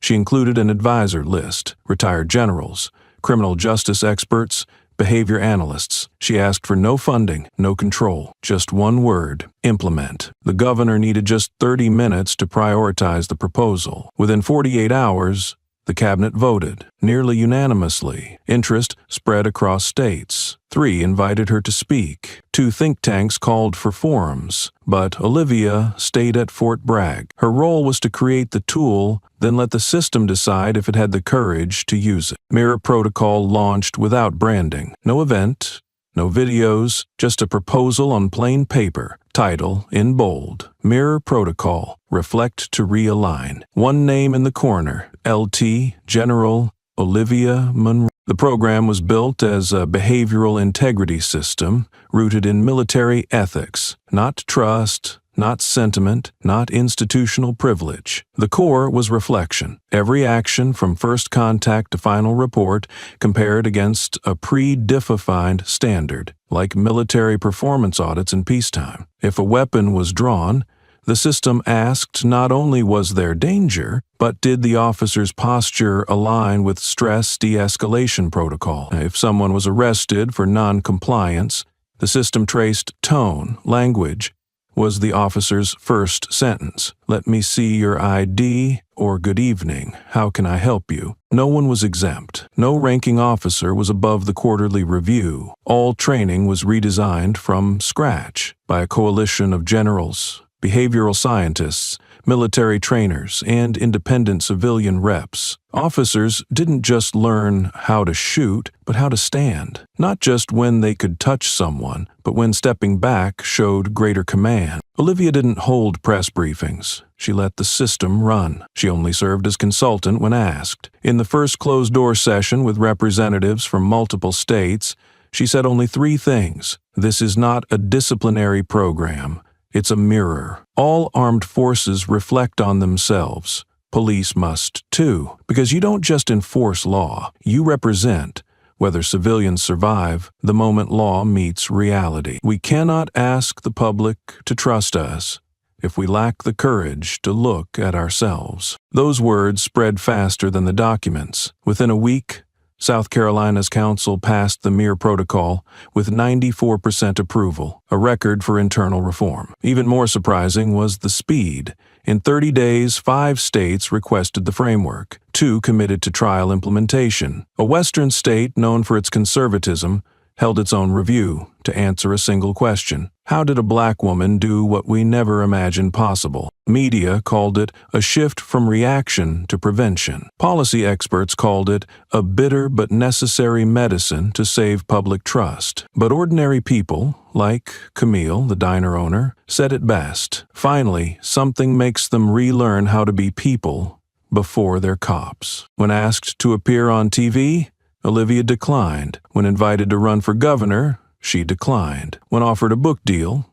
she declined. Not out of pride or coldness, but because she knew real change doesn't come from spotlights. It comes from what happens after people stop clapping. In a leaked internal briefing, Olivia told her team, "I didn't make this so they'd remember my name. I made it so that when an officer reaches out, a civilian no longer has to wonder whether they'll be helped or hurt." That quote is now etched on the glass wall at the first federal training center to implement MIR protocol. Beneath it, a single line, not credit, but commitment. We can't fix what we won't face, but once we do, there's no going back. When the MIR protocol was officially passed by the South Carolina state legislature, there were no applause, no anthem, no Olivia Monroe standing in the chamber to receive recognition. She didn't need it. She wasn't even there. That morning, as lawmakers voted with near unanimity, she was at Fort Bragg reviewing an updated internal training module on response strategies in multicultural environments. She knew the outcome would come. Not because she trusted politics, but because she believed that once a system becomes afraid of collapse, it learns how to rebuild its foundation. From private committee rooms to the state floor, the MIR protocol did not travel a smooth path, but it couldn't be stopped. Because it didn't arrive by request, it arrived through truth, and that truth had touched millions. Parents who taught their kids to stay silent, to stay alive, veterans who were distrusted by their own units for not looking like officers, public servants who had to mute their reactions to avoid being labeled unprofessional. The MIR protocol gave them a new language to name what they had only dared to think. A month after the vote, police departments across the state began the first rounds of retraining, not just in intervention tactics, but in how to see people not through files, skin tone, voice, or posture. Each officer was required to complete a moral reflex test, handle 10 scenarios with logic, then reassess them through emotional perspective. They had to handwrite their reflections after each session. Not graded, but mandatory. A precinct chief in Greenville who once said, "Bias is just media talk," wrote a single sentence after 3 weeks of training. "I used to think I was neutral. Now, I know neutrality without self-check is a lie." That sentence was posted on every team locker. These training sessions weren't run by the Department of Internal Affairs. They were led by a joint team of instructors from Fort Bragg and independent civil organizations. They didn't come to preach values. They came to reflect, exactly as the program name promised. Each officer had to rewatch an old clip from their own body cam and described in writing, "What do I see? What does the other person see? And if I weren't me, would I trust me?" Some fell silent, some cried, some asked to withdraw from the force. No one stopped them. No one begged them to stay. The Mirror Protocol wasn't built to preserve head count. It was built to preserve the right people. At the same time, other states began submitting requests to adopt the framework. One state in the East sought a pilot run in its police academy. A Western state proposed forming a rapid reflection unit to conduct ethical debriefings after every controversial incident. On television, people called Mirror Protocol a quiet revolution, but Olivia never used that word. To her, this wasn't revolution. She called it correcting aim. In a closed-door interview, she said, "We don't need to overthrow. We need to calibrate. And to do that, we have to look carefully at where our barrel's pointed before it fires wrong." When a journalist asked if she felt like she'd won, Olivia paused for a long time. Then she smiled, thin, patient. "I don't need to win. I just need what I say not to get thrown against the wall." Not long after, a photo went viral across social media. A young police officer kneeling to speak with a black boy in a park. Behind them a sign that read, "I am a mirror. If I'm wrong, say so." The hashtag Mirror Protocol trended quickly, but Olivia didn't repost it. She had no social media. She didn't need to see it to know it was happening, because what she needed was already in the legislature's records, the training manuals, the quarterly evaluation sheets. No spotlight, just action. And when an officer extends a hand on the street to help an elder cross, the public no longer watches that hand with suspicion, but with a simple question. Was this person trained to engage, or just doing a job? And if that person was shaped by the Mirror Protocol, then the answer, even unspoken, is already understood. When Police Chief Luther Grimes walked into the Maple Ridge Town Council chamber to announce his resignation, no one was surprised. There were no reporters trailing him, no camera flashes. But everyone in the room felt something ending. Not just a term in office, but an era of silence, ambiguity, and phrases like, "We followed protocol," had finally run its course. Grimes wasn't in uniform that day. He wore a white shirt, gray slacks, and a neatly tied tie. His face showed fatigue, but in his eyes was the steady light of a man who knew he was about to do the right thing, albeit late. He stepped up to the podium and nodded slightly to those present. The room went still. No one clapped. No one interrupted. And then he spoke, not from a script, not needing anyone to introduce him. "I didn't order the handcuffing of Lieutenant General Olivia Monroe, but I didn't stop it either. I didn't speak up, didn't intervene, didn't question it. And in my position, as the head of this force, that silence can't be called neutrality. It was complicity." The air thickened. A few council members nodded slowly, not in agreement, but in acknowledgement, as if accepting a necessary confession spoken on behalf of an entire community. Grimes continued, his voice lower now. "I used to think I was leading with discipline, with fairness. I took pride in keeping things calm, but now I understand keeping things calm in a broken system is just maintaining the break. And I don't want to be that person anymore." No one asked questions. No one needed to. His resignation was filed later that same afternoon. What shook the town even more than his departure was the name proposed as his replacement, Elena Morales. Elena wasn't the highest-ranking officer in the department. She had served less than 3 years as Deputy Director of Internal Affairs. But when her name was brought forward, no one objected. Everyone already knew that she was the one who had quietly integrated the Mirror Protocol into internal evaluation processes before it was even approved. She was the one who pushed for audits of all anonymous training sessions, and she was the one, though never quoted in the press, who had asked Grimes a single question after Olivia's hearing: "What will you do next?" Or, "Are we waiting for another woman to get cuffed?" Elena Morales a Mexican-American woman born to an immigrant family. Her mother didn't speak English and had once been denied legal protection simply for not understanding the paperwork. When Alina first applied to the police academy, she was rejected at the final stage with the comment, "Communication not strong enough, needs better cultural adaptability." She knew it wasn't about skills.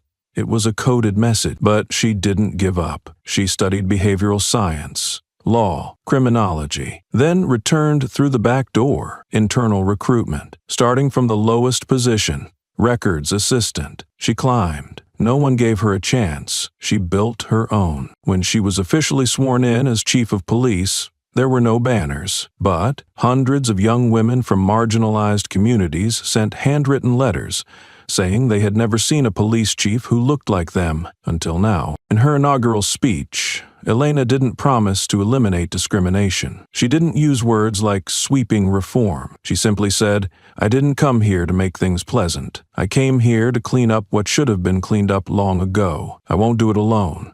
And if anyone on my team can't look themselves in the mirror every morning, they won't have a place in the system I lead." Under Alina's leadership, the mirror protocol was no longer a training module. It became a foundational principle of the Maple Ridge Police Department. Every intervention now included an independent feedback loop. Each month, a closed-door meeting was held, where every officer had to share a situation where they could have done something differently. There were no punishments. But there was reflection, there was accountability, and more importantly, a culture of owning up. Elena also launched a new anonymous community response system, allowing any resident to submit feedback about police interactions, including simply how they felt during the encounter. Not just negative reports, but positive ones too. The goal was to redefine what doing a good job means, not just maintaining order, but earning trust. And Olivia? She didn't intervene in the decision to appoint Elena, but a day after the announcement, she sent a short email to the council. "I have no comment on the new appointment, but if a girl once rejected because her mother didn't speak English can now lead the very system that once deemed her unqualified, then I believe the mirror protocol is headed in the right direction." The first training session began without warning. No name tags, no introductions. No, "Hello, I'm your instructor," just a single click, and then the lights in the room dimmed, giving way to the screen at the front, where a photo appeared. Lieutenant General Olivia Monroe, in profile, hands cuffed behind her back, forehead pressed to the hood of a car, rain soaking into the shoulders of her uniform. No screaming, no blood, but no one in that room could call it standard procedure. There were no captions, no timeline, just one photograph, enough for anyone who had followed the incident to recognize the moment when the entire justice system in Maple Ridge was captured, exposed, and pinned inside an image that defied justification. The first to move was Kessler. He sat near the back, spine rigid, eyes on the table. His face showed nothing, but his thumb tapped his thigh in an uneven rhythm, like a drum out of sync with an orchestra straining to remain silent. He didn't look up, couldn't. Fisk was different. Leaning back in his chair, holding a paper coffee cup, he squeezed it tight when the lights dimmed. So tight the cup collapsed slightly in his palm. His eyes were on the screen, not avoiding, but unable to hold the image for more than 3 seconds. He lowered his head, took a deep breath, then buried his face in his hands. No one else in the room, over 40 officers, most active duty, spoke. A young woman in the front row raised her hand slightly, as if to ask something, then let it fall. A seasoned officer near the door sat with his back straight, like someone standing trial, not attending a class. Each person, each pair of eyes, silently carried the same truth. This wasn't a lecture. It was a reckoning they could no longer avoid. No one needed an explanation of the photo. Everyone understood, and because they understood, no one said a word. Yet, the entire room could hear what echoed internally. We were wrong. Not for acting, but for staying silent when someone should have stepped in. For nearly 3 minutes, the screen didn't change. Olivia's image remained, like a stain deliberately left untouched. Then the door at the back creaked open, and a woman entered. She wore no uniform, no insignia. She held only a file folder and stood at the center of the room. She didn't announce her position, didn't state her name. She looked at the photo, then turned to face the room. "If the person in that photo were your mother," she said in a calm, clear voice that carried without a mic, "what would you tell your children later?" No one answered. No whispers. No rustling. That question wasn't made for discussion. It was thrown into the room like a mirror. If you dared to look, it would reflect. If you looked away, it still followed you. It wasn't an attack on any individual, but it reached everyone. A young officer seated in the middle, Doughty Coles, stood slowly. He was the youngest in the room, recently transferred from Greenville after an internal dispute. No one expected him to react first. He pulled out his phone, didn't open any app. He scrolled to an old photo, standing next to Kessler at last year's training, flashing a tactical hand sign, smirking with pride. He held his thumb and deleted it. "I used to think he was solid, thought being tough was the right quality," Doughty murmured, not looking at anyone, not needing confirmation. "But now I see, being too hard and wrong just breaks people faster." Across the room, an older officer turned toward the window. His back hunched slightly. A small motion, but enough for the person next to him to know he was holding back tears. No one was told to write, but a few quietly opened notebooks and jotted something down. Not because it was required, but because doing nothing now would make silence feel like complicity. That question, if the person in that photo were your mother, didn't need an answer. It only needed to exist, and it was enough to divide the room. Those ready to stay and truly learn, and those who had been defending the wrong people for too long. The next part of the training didn't start with theories or diagrams. The instructor walked up to the screen, turned off Olivia's photo, and played a series of short videos. No violence, no arrests. Just ordinary moments. An elderly Vietnamese woman who didn't speak English, lost outside a government office, a 14-year-old boy sitting quietly in front of a convenience store, unresponsive to police questions, an Arab man running across a crosswalk, face filled with panic. "How would you respond?" the instructor asked. "No reports, no legal codes. Just tell me, what do you do when the person in front of you doesn't act like the ideal citizen?" A tall officer with 15 years of service raised his hand. I yelled once, then threatened a citation, just because the guy didn't look me in the eye when I asked a question. Did you ever think maybe he didn't understand English? The silence after that question lasted more than a minute. Then each officer received a short form. No name required. Just 3 prompts. A time I acted wrongly and no one recorded it. What the other person likely felt. What I did after. One person tapped their pen on the desk, hesitant. Another tossed theirs down, then picked it up again. There were no grades. But the pressure in the room outweighed any exam they'd ever faced in the academy. Because this time, they weren't allowed to hide behind a badge. They were being asked to answer as human beings, not as officers. The session ended with one final question on a black screen. Before you wore the uniform, who were you? And do you still want that person to survive inside it? No applause, no photos. But as they left the room, everyone knew this hadn't been a class. It had been a reset, a rare moment in public service where they were given and required to relearn how to be human. Naomi Monroe, 8 years old, used to be a quiet child, one who preferred books over TV, sitting in the kitchen with her mother over playing at the park. The daughter of a military general, yet her inner world had long been calm, as if she chose to live small so as not to disturb the large things around her. Until that night, the night Naomi saw her mother. Olivia, handcuffed not because of any crime, but because of a prejudice long disguised under the glow of patrol light. The night she lifted a phone and recorded, not because anyone told her to, not to draw attention, but because a quiet voice inside her whispered, "If I don't save this, who will believe it? After the hearing, Naomi didn't return to who she was, not in a tragic sense, but in the quietest way. She was no longer afraid to stand when the teacher called her name. She no longer avoided adult gazes, and she no longer stayed silent just because grown-ups know better. No one told her to change.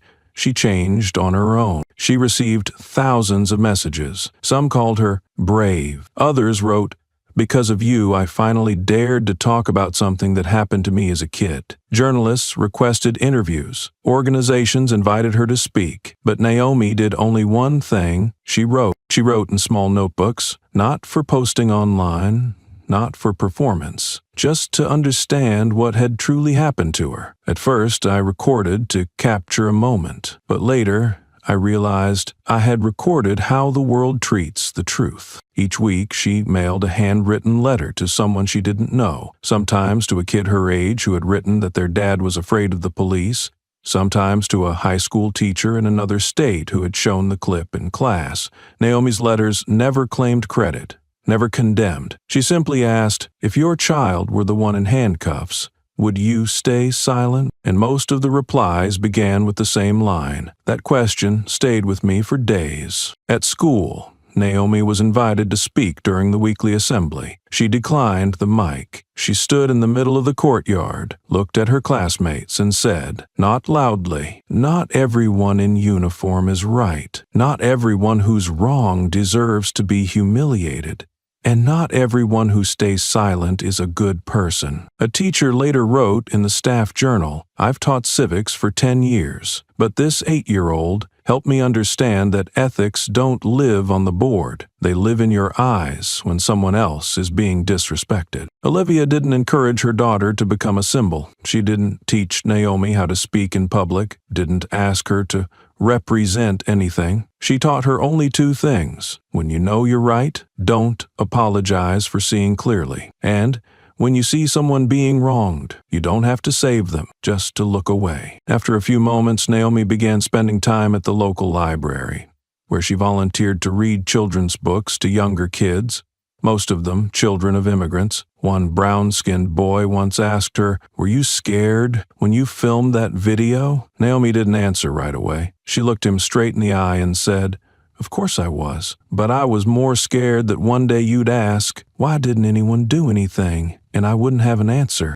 Slowly, she became a quiet bridge between kids who didn't fit the mold, the ones who spoke in unfamiliar accents, the ones who sat at the back of the class and never raised their hands, the ones with darker skin who kept getting asked, "What do your parents do?" Naomi didn't lead any groups, didn't launch any campaigns. She just sat beside them, listened, and, when needed, gently reminded them, "You're not wrong just because people don't understand you." A year later, at a community honor event in Charleston, the mayor offered Naomi the Young Courageous Citizen Medal. She stepped on stage, accepted it, but when invited to speak, Naomi shook her head, then walked straight down to the front row where her mother sat. She handed Olivia the medal. The entire hall fell silent. Moments later, Olivia spoke in her daughter's place. "This girl didn't film that night to be applauded. She filmed it because she knew what she saw was wrong. And if anyone here thinks she's a special child, I'm sorry, you're mistaken. She's an ordinary child. The only difference is she didn't stay silent." In classroom 3B at Maple Ridge Elementary, that Wednesday morning didn't begin with math or English. Miss Anna McLaurin stood at the board and wrote a simple question. "What do you want to be when you grow up?" Then she turned and smiled. "You don't have to write a lot. Just write the truth." Malik sat near the window. He wasn't the fastest writer, nor the most eager to speak. But since the night Olivia was arrested, Malik had changed. He didn't fully understand everything that happened, but the memory, the police lights, the woman's hands pulled behind her back, the silence on his mother's face had burned itself into him like a pressed imprint on paper. He picked up his pencil and placed it on the lined sheet. While the other kids scribbled firefighter, superhero, YouTuber, or basketball star, Malik wrote, "I want to be a soldier, not to arrest people, but to stand where someone has to. One time I saw a woman in a uniform get handcuffed. I don't know why, but I saw that no one stood near her. I don't want to be far away. I want to stand close, stand right. The essay was only 13 lines long. No complex sentences, no metaphors, but when Miss Anna read the last line, the classroom fell silent. The quiet murmurs stopped. A usually rowdy boy sat up straighter. A girl turned to her desk partner and whispered, "He's writing about that night, isn't he?" Mrs. Anna said nothing. She folded Malik's paper and placed it on her desk, then walked over to him. No praise, no academic comment. She simply rested her hand gently on his shoulder. No longer than 3 seconds, but enough for Malik to know someone heard what he didn't shout, but chose to write. After class, Anna sat alone in the teacher's lounge and read Malik's essay again. She knew this boy. Since the start of the school year, he had never written more than a few lines. He skipped writing homework. He often misunderstood prompts. But today, he had silenced the class with a piece that had no big message, yet touched something no one dared say. She didn't send his writing to the media. She didn't post it online.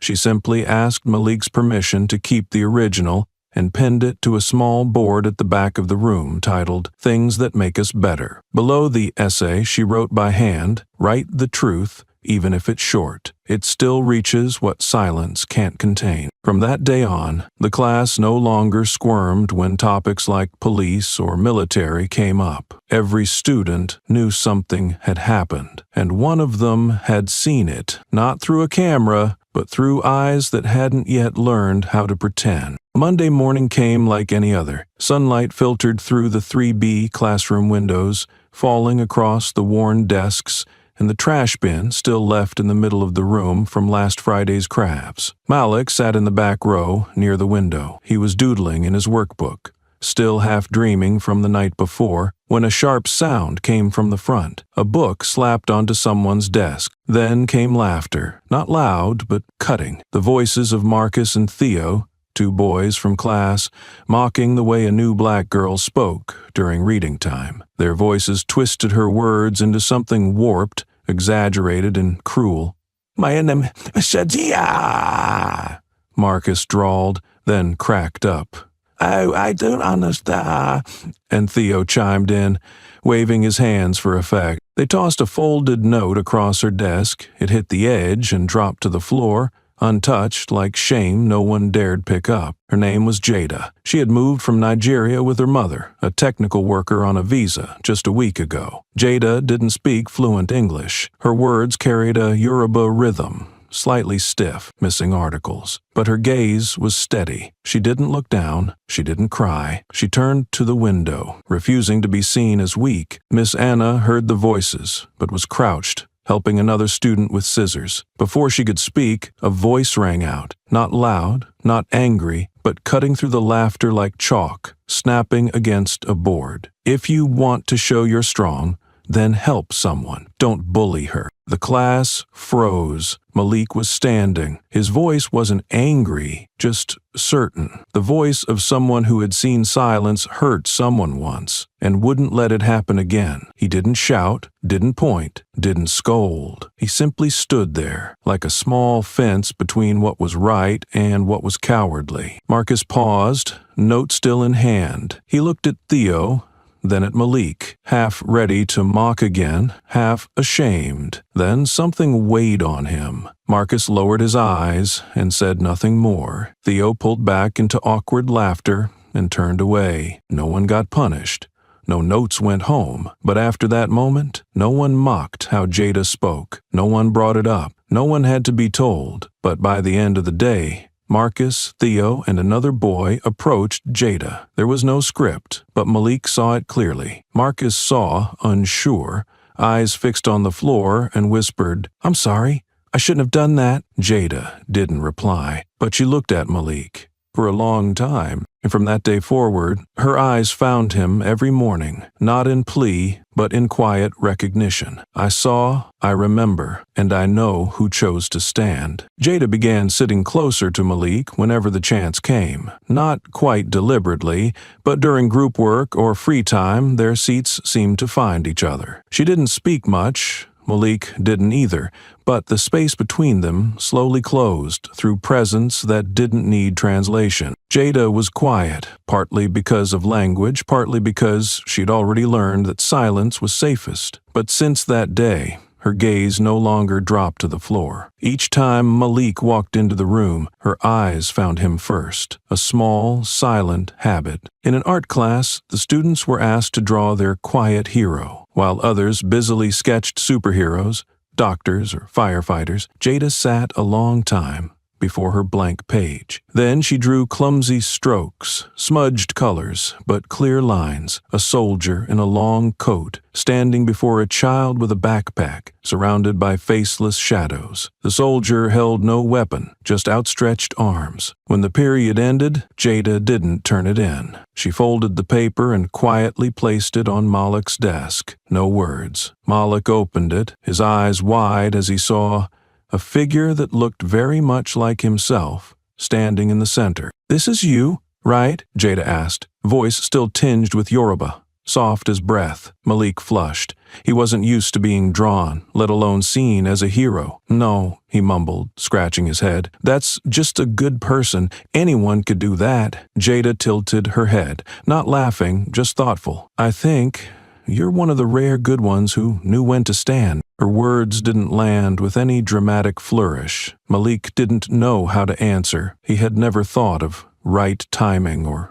the right person. He just did what he felt needed doing. Because one night, he had seen silence turn someone brave into a silhouette dragged away. From then on, a strange kind of bond formed between them. Not loud friendship, but presence without permission. Jada would wait to turn the page until Malik was ready. Malik would glance over after math problems to see if she needed help, not out of pity, but because he knew she wanted to be seen rightly. One afternoon, with only a few students waiting for pickup, Jada sat quietly on the steps. Malik came over, didn't ask anything, just sat beside her. "Do you miss home?" he finally asked. Jada nodded. "Yeah, back there, no one laughed at my voice." Malik stayed quiet, then said, soft as wind in trees, "Here, I think, your voice makes people listen." Jada looked at him. For the first time, she smiled with her eyes, unguarded. In her own way, Jada had given something back to Malik. It was trust, unspoken, but clear. A quiet thank you from a girl still mastering the language to a boy who had already learned how to speak by standing. No one knows exactly who first suggested adding Olivia Monroe's name to the school curriculum. A high school teacher in Chicago?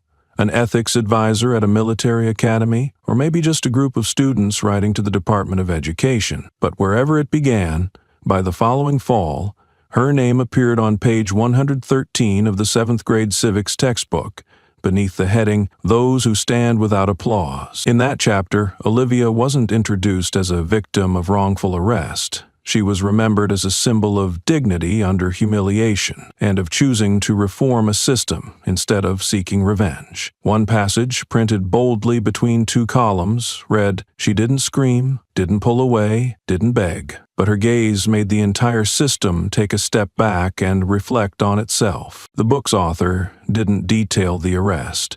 Instead, the focus was on what came after: the letter to the governor, the Mirror Protocol initiative, Olivia's refusal to stand on a stage of honor in favor of standing behind structural reform. The students were asked, "If it were you, would you sue the ones who humiliated you, or choose to change the law so no one else has to be?" There were no suggested answers, only blank space, where students were invited to write what they truly believed. A teacher in Minnesota said, "It's the first ethics test my students couldn't Google their way through." Her name also began appearing on semester exam prompts, not under fact recall, but as the basis for open discussions. For example, distinguish between forgiveness and the refusal to retaliate. Or, was Olivia's silence weakness or a new form of strength? Meanwhile, in the small town of Maple Ridge, Camille's diner remained open as usual, but the table in the far left corner, the one where Olivia sat on that rainy night before being called outside and handcuffed,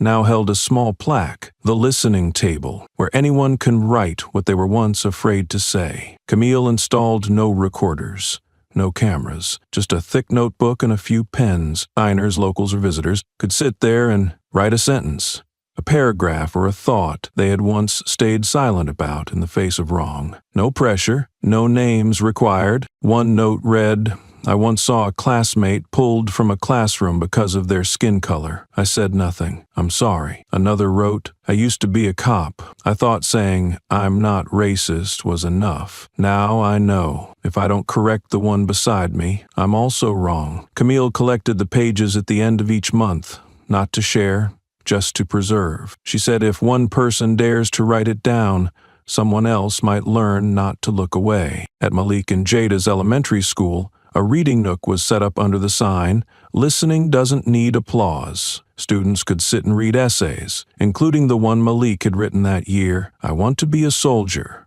not to arrest anyone, but to stand where someone needs to stand. No spotlight, but plenty of young eyes looking at each other with a new kind of respect. I saw you stand up, so I won't be afraid to do the same." A principal in Seattle, when asked why Olivia's story was included in their school assembly, said, "She taught us that leadership isn't about stepping forward first. It's about not turning away when someone needs you to step in." In a middle school library in Georgia, a letter written by an 8th grader hung on the wall. "I hope one day I grow up to be like Ms. Olivia.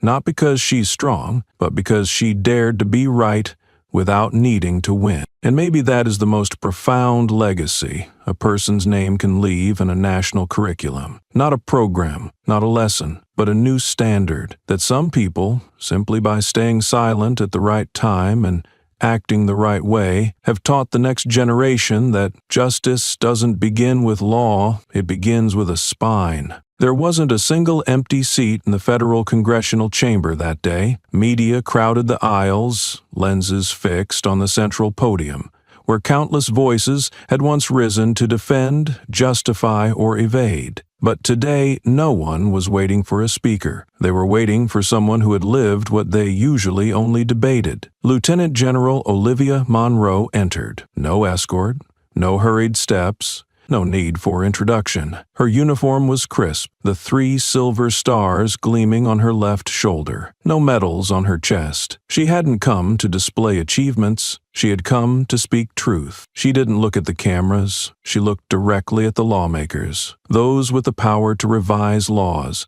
allocate budgets, and define justice in thousands of words. "I'm not here to read a script. I didn't come to campaign. I'm not carrying a slogan. I have only one thing to say. As a soldier, a mother, and a citizen who was treated as though she didn't deserve to exist." The chamber fell silent. "I don't want your sympathy. I don't want a pat on the back and words like, 'I'm sorry that happened to you.' What I want, what every citizen in this country deserves, is action, is respect, is fairness." Her voice was low and steady, not loud, but struck like steel on a table. "I was handcuffed, not because I resisted, not because I posed a threat, but because I didn't look like someone with authority. And more than that, because the system allowed people like me to be dismissed, doubted, and humiliated in silence." An older congressman shifted in his seat. A young congresswoman set down her pen and clasped her hands in front of her. No one nodded, no one interrupted, no one had a counter-argument. Justice is not something you showcase in internal reports. It isn't found in PowerPoint decks designed to manage PR. Justice is something people must feel with their hands, with their eyes, with their hearts. Without that, we'll keep cuffing the wrong people. We'll keep aiming weapons the wrong way. And worst of all, we'll keep thinking that saying sorry is enough. She paused, eyes sweeping row by row. No wasted movement. No visible emotion, only the stern presence of someone who had once issued battlefield commands, now using that same voice to demand accountability from those holding the nation's highest powers. "I've heard enough phrases like additional training, policy reviews, rebuilding community trust. I've served 29 years in the military. In combat, when a mistake causes innocent lives, we don't file reports. we change how we fight. So why, when citizens are violated, suffocated, stripped of their right to fair treatment, do we choose more meetings over actual reform? A shuffle of papers was heard in the back. One lawmaker gripped their notes tighter. Another exhaled but said nothing. Don't praise me. Don't call me a symbol. I'm no legend. I'm just someone who survived a system that was supposed to protect me. I refuse to sue the man who humiliated me. Not out of forgiveness, but because I didn't want to waste another minute dealing with personal fallout when I could spend that time fixing systemic failure. She pulled a single sheet from her uniform pocket. Simple, uncomplicated. This is the Mirror Protocol. It's already been passed in South Carolina. It's been implemented in over a dozen cities. And it's working. It requires every police officer to look inward, to self-assess, to relearn how to approach human beings without the filter of suspicion. I'm not saying it's perfect, but it starts with the right thing, examining ourselves before judging others. And today, I'm not asking you for anything. I'm demanding it, as someone who endured, as someone who repaired what the system broke. I demand that Congress adopt the Mirror Protocol at the federal level, not so I'll be remembered, but so that people like me, like Naomi, like Jada, like anyone who has ever stayed silent out of fear, won't have to live believing they're the problem just because they're different. He stepped down from the podium. No bowed head, no pause for applause. And, true to a soldier's resolve, she turned back once more, not to plead, but to warn. I'm military. I know what a strong system looks like. And I know, if a system doesn't fix itself from within, the people will one day break it from the outside. When that day comes, no title, no chamber, no wall in this building will stop the wave. No one dared claim she was wrong, and no one had the right to look away again. The lesson and the message. The story of Lieutenant General Olivia Monroe is not just about a wrongful arrest. It's a powerful reminder that we must never judge someone based on assumptions or appearances. Talent, worth, and dignity are not determined by skin color, accent, or posture. They are defined by how a person lives, acts, and stands firm, even when the system tries to bring them down. Olivia did not ask for sympathy. She demanded respect, and what she left behind was not just admiration, but a living lesson. Justice is not meant to be displayed in reports. It must be felt and enforced through action. And when the truth is spoken clearly and bravely enough, justice always finds its way forward. Her story is also a wake-up call for all of us. Sometimes, standing up isn't about being the strongest. It's about refusing to let what's wrong continue in silence. Have you ever been misjudged simply because someone didn't understand you? Have you ever been underestimated, only to quietly prove you were far more than they assumed? If this story made you think, share it. Let more people know that when one person dares to stand, the system has no choice but to listen. And who knows? You might be the one who stands first, so someone else no longer has to bow their head.